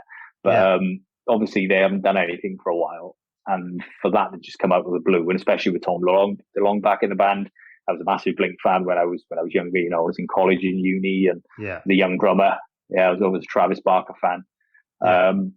So when it came about, I was like, I've got to get tickets. That's going to be so much fun, to just kind of feel that nostalgic warmth, of kind of, my youth and all that. But I couldn't get tickets.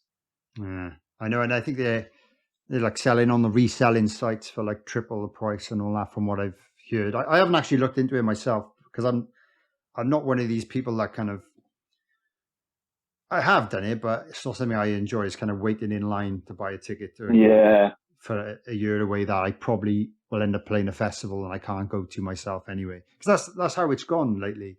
I buy tickets for things, and then a gig comes up and I got to take the gig, and then I got to try and sell the ticket, which is it's quite hard to sell them these days because they on purpose make it harder for kind of secondary sellers and all that, and touts. So if you generally can't make a gig for a reason, it is difficult. Yeah, it's kind of screwed it for everyone else, isn't it? Those genuine cases of needing to resell because, like you said, you literally can't make a gig. The fact that everyone's just trying to do it to make a buck too off it means that you can't really see the wood for the trees in terms of genuine cases. But I know. It's not much fun, is it? Like you said, being sat in a queue of 10 hours or whatnot trying to get tickets. I was the same for the Taylor tribute concert in Wembley. Oh, right. Yeah. So you didn't have any luck to go? No. No, did you go? No, I didn't. There was something else. Something else happened on that same day. Oh, yeah. I went to the WWE show in Cardiff. That's right. I remember that. It was the same day. It was the same day. So I had a lot of fun at that, but I'm sure I would have loved to have been at the Taylor Hawkins show. Equally, probably more. So, but the fact that tickets weren't easy to get. So I mean, what a concert that was, by the way. Yeah, well, I haven't even watched it all. I watched a few bits of it, and absolutely, yeah, it must have been amazing to be there. Yeah, it's so kind of obviously poignant, in terms of it being a tribute for Taylor and words that were spoken about him. But yeah, in terms of the gig itself, yeah, so you'd be hard pushed to find a better concert ever. The Live 8 and all those kind of gigs, but just incredible, just otherworldly kind of lineup of players there and musicians. Yeah, a lot of my kind of influences as well, but. Yeah, but same. talking on that, like I said, I couldn't get tickets. I queued, couldn't get tickets. But then, like I said, we took the Struts who toured with the Foos and knew them. And Luke Spiller, the singer of the Struts, sang at the concert. Did he? Yeah, because I think when they toured together, I think he got particularly close with Taylor. Oh, wow. And they did certain other things in terms of other kind of projects and shows and whatnot outside of their own bands. So he actually sung with Queen. Wow, I didn't know at the concert. Yeah, with Brian May and Roger Taylor.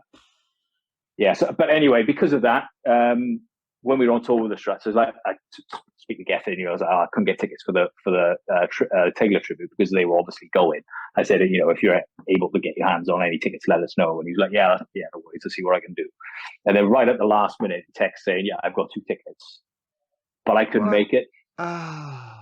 Yeah, so Sam, the bassist in the band, ended up going, and he experienced was probably the best gig that I ever would have gone to. The best gig that you never experienced, yeah. Yeah, at least it was on TV, I guess, for people. But yeah, like I said, because it's only if I was home, I would have watched it, but like I was out that night, and it was like streamed live, wasn't it? And then it's only bits of it online now, I think, from what I can see. Yeah, I think it was left online. So I think it was streamed by MTV. I think it was online for 48 hours in terms of in its entirety, and then it was taken down. So I'd imagine they're probably going to release a DVD in terms of both the London and the LA shows. But yeah, hopefully, because what's a DVD? What is a DVD? I'm joking. I haven't bought a DVD in a long time. Literally years. I haven't bought a DVD. I don't think so. Same with CDs, though, right? In that, especially since releasing the album now, we've got the hard copy CDs. Yeah. And I was thinking, I'll take one home to play, and I haven't got anything to play it on. Not in my house. I could technically probably play it on like a games console, but I don't actually have a CD player. In my house. I've got one in my car, which is fairly rare these days. But I don't. Yeah, what has happened to the world? In the blink of an eye.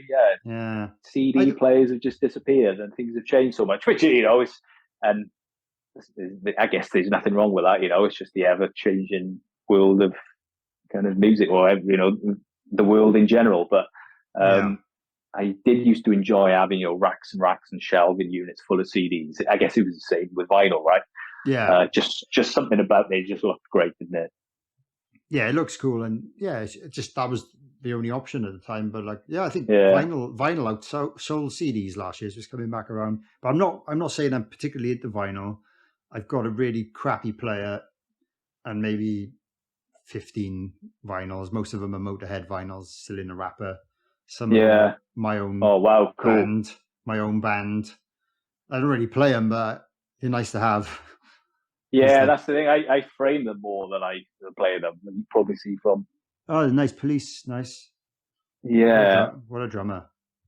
Yeah, that's the thing, and I guess not really mentioned Stuart Copeland. I mean, he's probably up there, like I said, Taylor, especially going through my teenage years, getting really into my rock music. But one of the biggest influences I've ever had as a drummer was Stuart Copeland. I mean, I remember the first time I'd seen live footage of him. Again, my father showed me because my father was always a big Police fan, and I couldn't wrap my head around how he played. Just that power and just effortless, sheer attack. Yeah, power and volume, and especially the style of music that he plays as well, a traditional grip. Because I've always tried to play traditional grip because it looks so much cooler, right? It looks cool, yeah. I can't do it, especially if you play in the way that Stuart plays, Stuart Copeland. But yeah, I remember he was probably one of the first drummers that I've seen, along with John Bonham, that my father showed me in terms of live footage of and live VHS video. So God, we going pre-DVDs now. We're going into VHS territory of John Bonham and Stuart Copeland, just being completely blown away by. I don't even know what to say, especially John Bonham. He was something else, and just a complete freak of nature, wasn't he? Yeah, in terms of absolutely. The volume that my father saw him as well live in Cardiff. Oh wow! Back in the old top rank, I think it was in Cardiff. If people of a certain age probably know that. Said the volume that he got with his kick drum was unlike anything he'd ever heard before. So, but yeah, Stuart Copeland, that's definitely one of my kind of big ones in terms of growing up. I managed to see the Police when they went on the reunion tour as well back 2017. So that was an experience and a bit of a bucket list moment to see kind of Stuart Copeland play live. But yeah, in terms of vinyl, like you said, I'm probably more into framing it and making my house look pretty rather than playing them. I don't know if I could put stuff in up in this. This is my room. The room I'm in now, for anyone watching, is kind of like my multi-purpose. At the moment, it needs a bit of work, but it's my podcasting, gym, gaming. I've got a cross trainer in the corner. You can't see. Nice. And like a weights bench, sit-up bench thing that doesn't get much use. Music room, guitars. So yeah, it's a bit of everything. Creative space, yeah. It's my little space, yeah. So I can do whatever I like in here. But the rest of the house, I don't get much control of. Yeah, I'm the same actually. So I this is my room, if you like, similar to yours, but without the guitars. I can never play guitars, but my hands are too small. I've got tiny fingers. That's always been my excuse. Yeah, I don't. You don't. If you're a good drummer, you don't need to play guitar, and you've got one of the best guitarists in the world in your band. So I probably don't need to worry about doing that. But yeah, I've got a Roland TD-25 in the corner, so that's what I use to practice at home, which is always nice because as much as I prefer to set an acoustic kit up, probably not going to get away with that. Yeah, it's difficult. The missus and the neighbours. Yeah. No, the electric drums, great. Roland, great. TD-25, that's it's an old one now, mind. Yeah. Yeah, but it was like a high-end one, wasn't it, at the time, I think? Yeah, I think it was decent going back probably about 7 years ago, something like that. Yeah. So it's great. It's great for what it is, just especially in the lockdown when we wasn't able to kind of get access to any kind of like a rehearsal rooms or whatever. It was serving a purpose. Yeah. In terms of being able to work on things. But yeah, it's nothing like. I mean, you don't get the same rebound with your sticks from those mesh heads, as great as they are. But it's good for depending on what you're working on. It's great to have that set up. Yeah, it's better than not owning one. Absolutely. Yeah, I agree. But I think we're almost done here now. I think I just want to do the quick fire round with you really quickly, if that's all right. Just because got to. I do it for everyone else. We've got to do it. What's your favorite food? Japanese. Oh, favorite movie? Napoleon Dynamite. Cool, very cool. Guitar or bass? Bass. Yes. Nylon or wood tip? Wood, all day. John Bonham or Neil Peart? Oh, it's a tough one. I'll probably say Bonham. Fair enough. Beatles or Rolling Stones? Stones. Oh, you're one of Controversial. them. You're one of those. One of them. Big or small venue? Small. Cool. Favorite time signature? I guess I'm really boring now. 6/8. Oh, I like 6/8. I don't get to do it much in my band, so when I do, it's fun. Favorite rhythm section? As in drummer and bassist.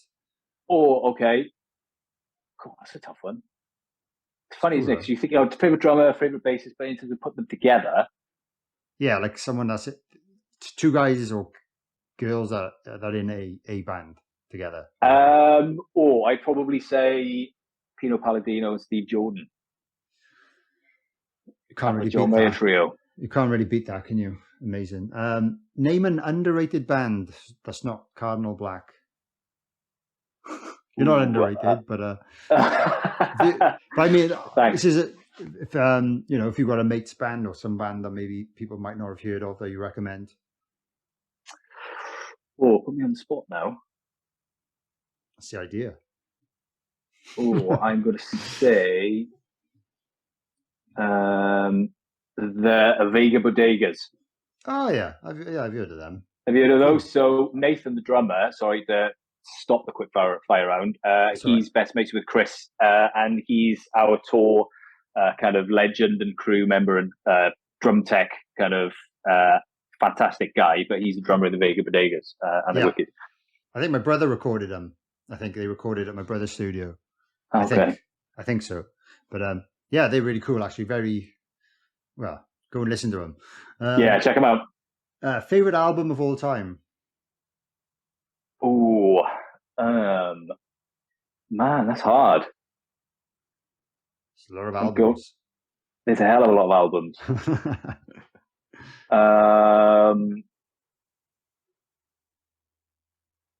Maybe Graceland by Paul Simon. Oh, classic. Favorite drummer of all time? Oh, wow. Man, yeah, I've not really spoken too much about like main influences of drummers because fuck, that's a hard one, isn't it? You can use this opportunity to do so if you like. Okay, well, I'll probably say like my favorite drummer of all time. I can say Taylor Hawkins. Cool. Just in terms of like that impact that he had on me when I was a young drummer. As much as I wasn't that young, it was at a point where I was really getting into music, and he was just a freaking badass, wasn't he? Yeah, exactly. In every way. So yeah, I'll probably say Taylor. Cool. So, well, is there any other notable mentions then you'd like to add on that you feel like you haven't mentioned that deserve a mention? Yeah, I probably feel bad coming up with kind of drum podcast and not really. Sorry, and that's my own fault for going off in multiple directions in terms of steering the conversation away from drums. But no, that's cool. Yeah, like I said, when I was growing up, my father was in kind of Motown soul bands. So as much as, like I said, when I first started off, one of my main kind of passions and inspirations was Queen and Roger Taylor. As I got a little bit older, then I really kind of got into Motown and soul music. So in terms of that in that genre, I was always a massive fan of Clyde Stubblefield. Oh yeah, of course. James Brown's drummer. I mean, funky drummer. Christ, that's the most kind of used drum groove and pattern. And pattern ever.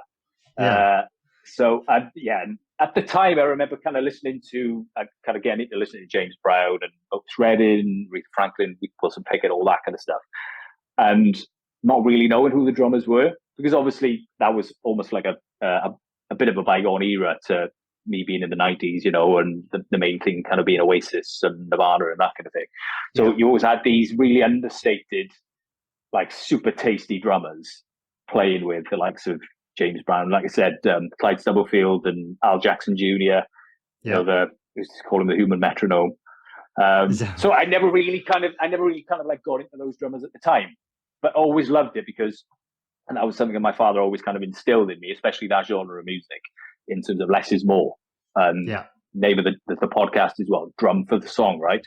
In terms of don't do anything that doesn't fit the song, and don't overdo what you need to do, and hopefully I don't overplay in terms of what I do or do anything that's in any way detracting from what we're trying to achieve in terms of the song. But that was always it. That's what always kind of got me, and the kind of the break beats that especially Clyde Stubblefield wrote and played with James Brown and multiple other artists over the years. James Gadsden as well. Oh yeah. Always kind of got into those drummers a little bit later on in life in terms of, like I said, when you got over the kind of Travis Barker era and Chad Smith. Don't get me wrong, I fucking love those as well. I've not mentioned Chad Smith. What a guy. Yeah, I was listening to him today actually. Oh, I saw your story about your run. They've got like another new album out. They released like a new album. It might have been earlier this year or late last year. And they've got another one out. Yeah. Crazy. Yeah, I saw your story about your run. Yeah, it was all right. It was okay. I went for a run this morning as well, and it's not working. Yeah, it was a token effort for me, at least. Anyway, let's say that. I was waiting for the rain to stop, and then I found a little window and I went out. But like I was fortunate enough to be in the position where I can do that. having the day off. Yeah. I still work, so I went before work at like 6 a.m. I think it was, and I got wet. Yeah, screw that. Yeah, so like I said, when I got over, well, kind of experienced and loved and kind of maybe progressed, or progressed, that's the wrong word, isn't it? But looked to broaden my horizons, if you like, in terms of other drummers. I really kind of got into, like Clyde Stubblefield and Al Jackson Jr. and James Gadsden. And it's really cool that James Gadsden has kind of had a bit of resurgence of late as well, playing with Wolfpack. Yeah, exactly. I think that's really cool. Which is really cool. Yeah. So his name being mentioned a lot. Yeah, the just those grooves are super tasteful and just bang on for the music that they are creating. So that definitely, and I think that's probably the older that I've got as well, and playing with Cardinal Black now in terms of the sound that we've got, I think that probably comes out a little bit more in kind of the way that I play. Absolutely, yeah. In terms of some of the grooves, essentially, and trying to work on that pocket, that kind of never reaching carrot that everyone is always going for, trying to work on pocket. But that's definitely come from the influence, I think, when I was younger from those guys. And one recently as well, Nate Smith. Oh, yeah. Oh, amazing drummer. Yeah. Yeah, I saw him. He played at Jazz Cafe in Camden back in the summer. Oh, lovely. I didn't know that. Yeah, with his band Kinfolk. So I went along to that, and yeah, that was an experience to see him in the flesh in such a small kind of intimate venue as well. I bumped into him as well actually that afternoon. I went for coffee when I got to Camden. So I'd been driving all day, and I just went in the first cafe that I could find just so I could use the toilet. Yeah. So I thought, I can't just walk in and use the toilet. I'll buy a drink. So I was in the queue to get a coffee, and I turned around and it's bloody Nate Smith. So caffeine. That was cool. Yeah. Super nice guy as well. So yeah, and again, I guess it's along the same lines really in terms of the kind of feel. I guess he's more of a jazz drummer, but how versatile that guy is and what he does for multiple kind of artists and bands that he works with, whether it's kind of the Fearless Flyers in Wolfpack or Brittany Howard. He drummed on her solo record. I didn't know that. I'll check all these out, because a lot of these drummers you hear in the drum community, and they're massively influential, and some of them are quite big on the internet and post videos like that. But I haven't listened to a lot of the music they've actually made.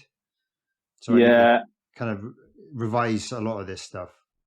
Yeah, and those guys as well. It's unbelievable, in terms of the credits that they've got.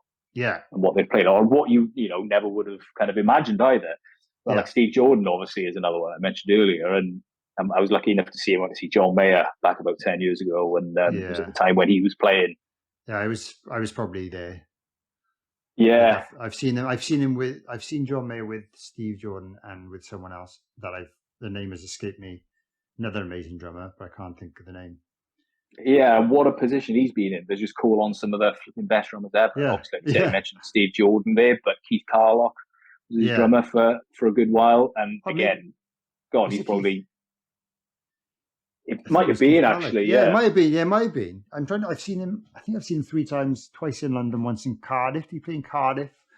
Maybe, again, going back that kind of era. I just forget which one was which, really, and who was playing. I think when was I saw him 2010 maybe on the Battle Studies tour. So Steve Jordan's with him. I went with Chris, actually, funny story.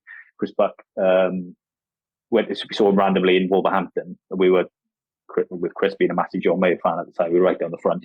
Anyway, at the end he threw a pick out and he was hurtling its way towards some young girl down the front until Chris came in with a strong elbow and plucked it out of the air. Thank you very much. I'll take that. Oh wow. Harsh. Yeah, sorry, Chris. I wasn't going to mention that. It doesn't sound like John Mayer. It doesn't sound unlike John Mayer throwing a pick to a young girl. That sounds about right, doesn't it? Just girl, I mean, not young. Yeah.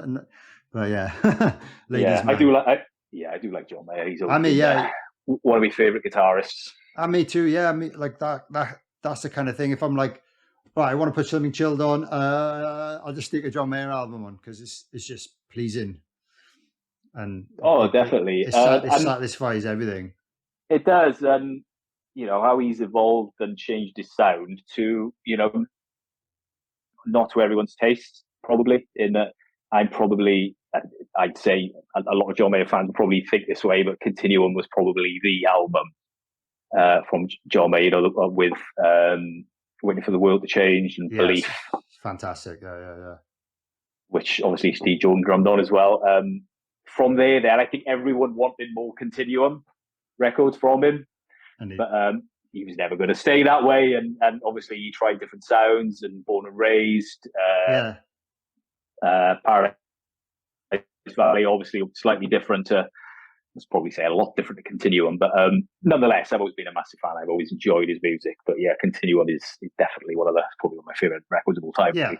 Yeah, mine too. To be honest, yeah, it's just tune after tune on there. But and you know, say that Steve Jordan being on there and what he played for was what was required on that album was beautiful, really. You know, I love his grooves, and it's instantly recognizable. You know, if Steve Jordan is really opening up, then you can tell it's Steve Jordan, right? Yeah, he is one of those drummers that you know it's him, or he does something like, oh, it must be Steve Jordan. I guess there's a lot of people that might try and imitate him or copy him, or well, I guess he's just influenced so many drummers that. Yeah, that's just what happens. But he's got this particular sound as well, isn't it? His kit, I don't know what it is, but he's got that kind of fat, kind of snare tone, and he uses like big hi-hats, I think, like that, which sound a bit different than kind of normal hi-hats. But yeah, I'm glad you're into that. I kind of figured you might be, but we've never had this conversation. So that's it. And no, sorry, I'm looking at the time. I know I've probably gone way over what we were planning for. So it's not as long as the Bob Richards episode. I did listen to that, but hey, he's got a lot to talk about. Yes, he does. In fairness, so if anyone missed that, go back, because he played for AC/DC, and that's just worth listening to. That story is worth listening to. Just for that story. I remember talking about Bob. I remember one of the first times I saw him. He was in Doll's House in Abertleary. I don't know if you've ever come across that little venue. I've played there many times. Yeah, you probably have. It was in a jam night. They used to have a jam night on like Tuesday night, and I went with my father, and he knew of Bob because of Man, and obviously Son of Man. I remember the first time I saw him, and what a drummer! Yeah, incredible. He's class. He's class. Yeah, he's got his vibe. He's just flawless, really, with what he does. And he is, and he's perfect, you know, in terms of for the music that he plays again. And I think listening back to that episode of the podcast, and that he said one of his kind of overriding points really was playing for the song, right? In terms of when he records, he plays for what's required for the song, nothing more, nothing less. And I guess that's you know a massive takeaway for anyone, really.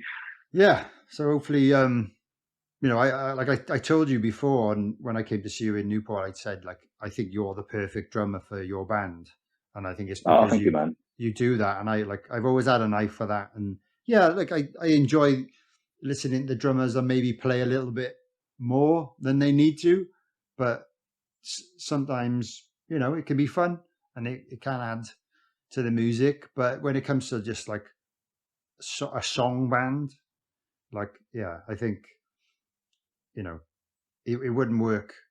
Like for example, if you were playing Travis Barker beats over Chris Buck's guitar solo or something like that, like it just wouldn't work with it. So, but I love Travis Barker's playing, and it kind of works. It works. It works in what he does, and he was a big influence to me as a kid. But you know, he fills again. He's playing in a 3-piece.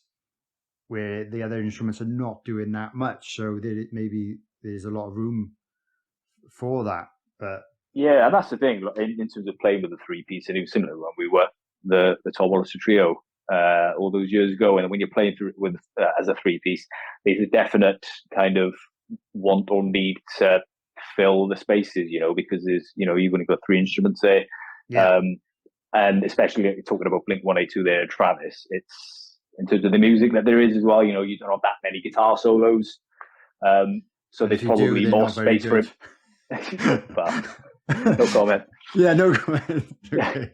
There's, but like you said, it depends what the music is, right? And like I said, playing with Chris find myself falling into the trap sometimes in that I'm playing with Chris Buck. I need to step up and try and be some sort of Chris Buck version of a drummer, in terms of playing, otherworldly, whether they're fills or solos or whatever. But I guess that's the complete opposite, really, and I've kind of learned that over the years, in that the perfect thing that Chris needs essentially is a platform to play on, to showcase his talent, because the last thing he wants is any of what he's doing being kind of muddied or kind of clouded by, a drummer overplaying. And I like to think that I've kind of learned that, and I've kind of I heed my own advice really on that, and just let him kind of shine and do his thing. I guess that's a perfect compliment I can play to Chris in terms of how he sounds and what he does as a player is, frankly, just incredible. I love Chris and I love his play, and the last thing I want to do is to stand on his toes, kind of thing. So, well, you do it really well, man, and keep going at it. I can't wait to listen to the album in full. I know I've heard little bits of it, but it's just kind of. I'm still old school. I like listening to the full album in order, in one sitting, preferably. It's difficult these days to do things in one sitting because it's like, I know, you drive 20 minutes there, you have a few songs on, and then 20 minutes back. Or do you know what I mean? Like I said, I got a CD player in the house. I got a few Bluetooth speakers knocking about, but still, I don't know, how long is the album, like minutes wise? God, no, you're asking. I should probably know the answer to this. I think it's about 50 minutes. Well, that's quite long, like for a modern album. So I need to put an hour aside just to listen to it and embrace it. But I'm with you in that. I'm a little bit more old school in, if I've got a good album, I'd like to listen to it start to finish. Rather than, especially the advent of, Spotify and streaming and everything is you just get what's on a playlist, if you like, or not in chronological order, or not in the order of how it comes on the record. And I think that adds to it, because songs are usually put in that order for a reason. Yeah, exactly. Well, funnily enough, right, an example of that, I went for a run yesterday and I put the new Ugly Kid Joe album on. I don't know if you're familiar with that band, but good rock band. And for some reason, my Spotify was set to shuffle, and the first track was the one I pressed play on, and I was running, and then the second track was like a ballad, and I was like, this can't be right. This can't be track 2. And I checked, and it was because my Spotify was on shuffle. It started playing track 5 or something like that. And I noticed that it was not right, because I was like, this is a rock album. This shouldn't be a ballad as track 2 or whatever. But it really threw me off, and I actually checked because I was like, this can't be right. So like, there's a reason for that order. The musicians and the songwriters and the band producer, I don't know who chooses these things, put them in an order for a reason. And that was like literally me saying, this is not right. This is wrong. But I knew. Yeah, because that song was never intended to be followed by a ballad.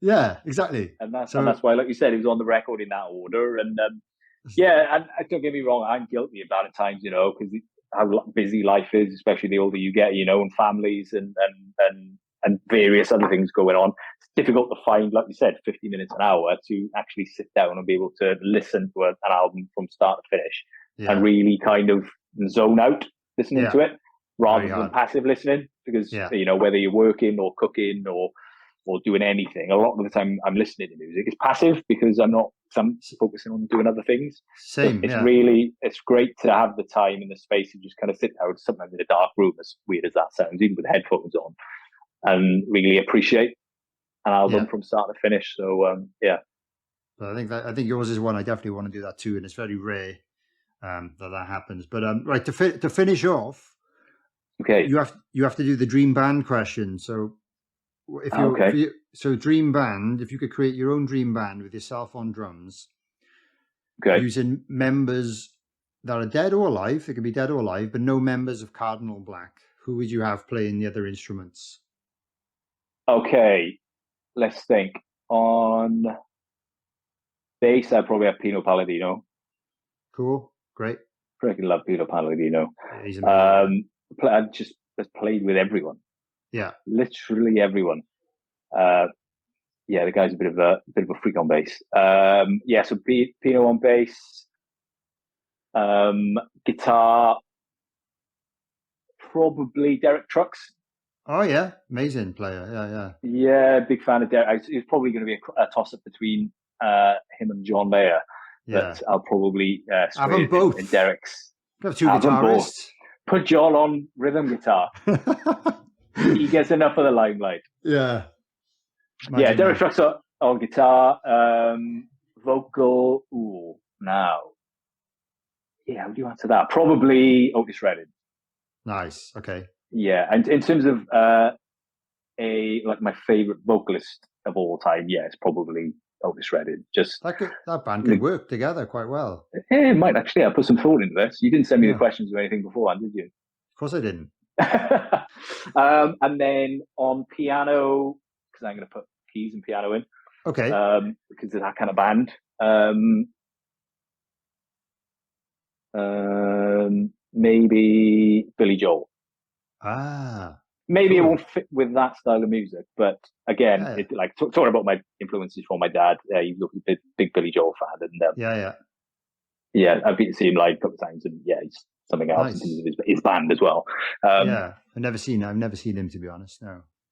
Yeah, he's cool. So, and I've given a vocalist in that. Yes. Yeah. So I've given Pino on bass, Derek Trucks on guitar, Billy Joel on piano, Otis Redding on vocal. John Mayer on rhythm guitar.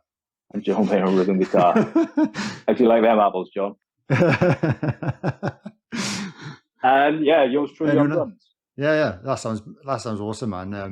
That sounds like a band that could actually work in the real world, kind of. Some of them are just like crazy, but I like it. I think it's a good question, and it's quite interesting to see. It is a good question. Yeah, it does. I always look, doesn't it? Yeah, I always look forward to hearing the answers. But Adam. So people who want to follow you, Adam Rob's Drums on Instagram. Yeah, obviously my name's Adam Roberts. I did have Adam Roberts Drums, but I got fucking hacked on Instagram. Yes, much to my annoyance earlier this year. So that was a royal pain in the ass. And even the person who hacked you tried to message me, to try and scam me into simming. So be careful out there. So Adam Rob's Drums. Yeah. So it's Adam Rob, so ROBS, Adam Rob's Drums on Instagram. And then I think that's the only social media I've got really. Adam Roberts on Facebook, Twitter as well. But Instagram is usually the one that I use. And I have to try and build another kind of fellowship, as Tom likes to call it.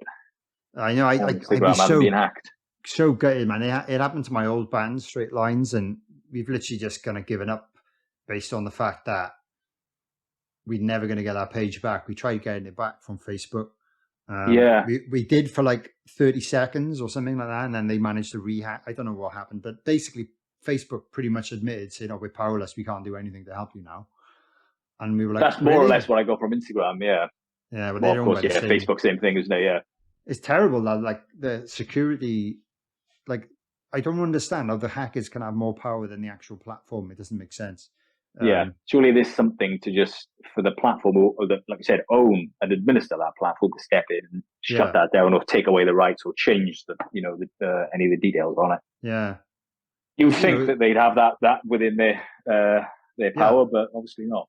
It's very strange. Yeah. So I'd be absolutely gutted if it happened to my personal page or the podcast page or something, because it's years and years of building up followers that you try and use to promote yourself and to promote your music and promote the podcast and stuff. And it's so I don't envy you having to start from scratch, to be honest. So sorry that happened to you.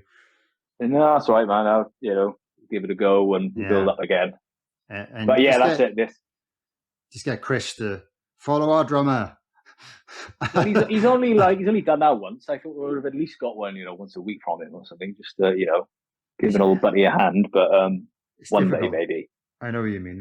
There's expectations with the kind of posts you post. I think. Yeah, I know. Yeah, it's difficult. Yeah, it's difficult to kind of do that. But anyway, I don't want to end on a downer. But go and follow Adam. Downer. he needs more followers now because he's lost most of them. Obviously, I'll whore you out as much as I can when this episode please do comes so. out. I'm always happy to be whored. But I really enjoyed this. I knew I would, and I hope you have too. And I'm looking forward to seeing you in the flesh at some point the next time. We don't even live that far away, so we should go for a beer one day. Yeah, where do you live? Ystrad Mynach. Ystrad Mynach. Oh, okay. Yeah, I'm across Keys. So you'll definitely do that. Go for a beer or a coffee or something. 25 minutes, is it maybe? Yeah, it's nothing. Yeah, it's probably less than 10 miles, isn't it, for anyone who doesn't know? And I imagine the majority of people are not familiar with the geography of South Wales in any way. But yeah, we'll do that. We'll definitely make an effort. We'll catch up and we can get a little bit more on sticks and drum heads and all that kind of stuff. Yeah, but thanks very much, man. I loved it. It's been great. Ah, good. Well, it's been a lot of fun. Thanks again for doing it, and thanks for listening, everybody. Don't forget to drum for the song, like Adam does really well in Cardinal Black.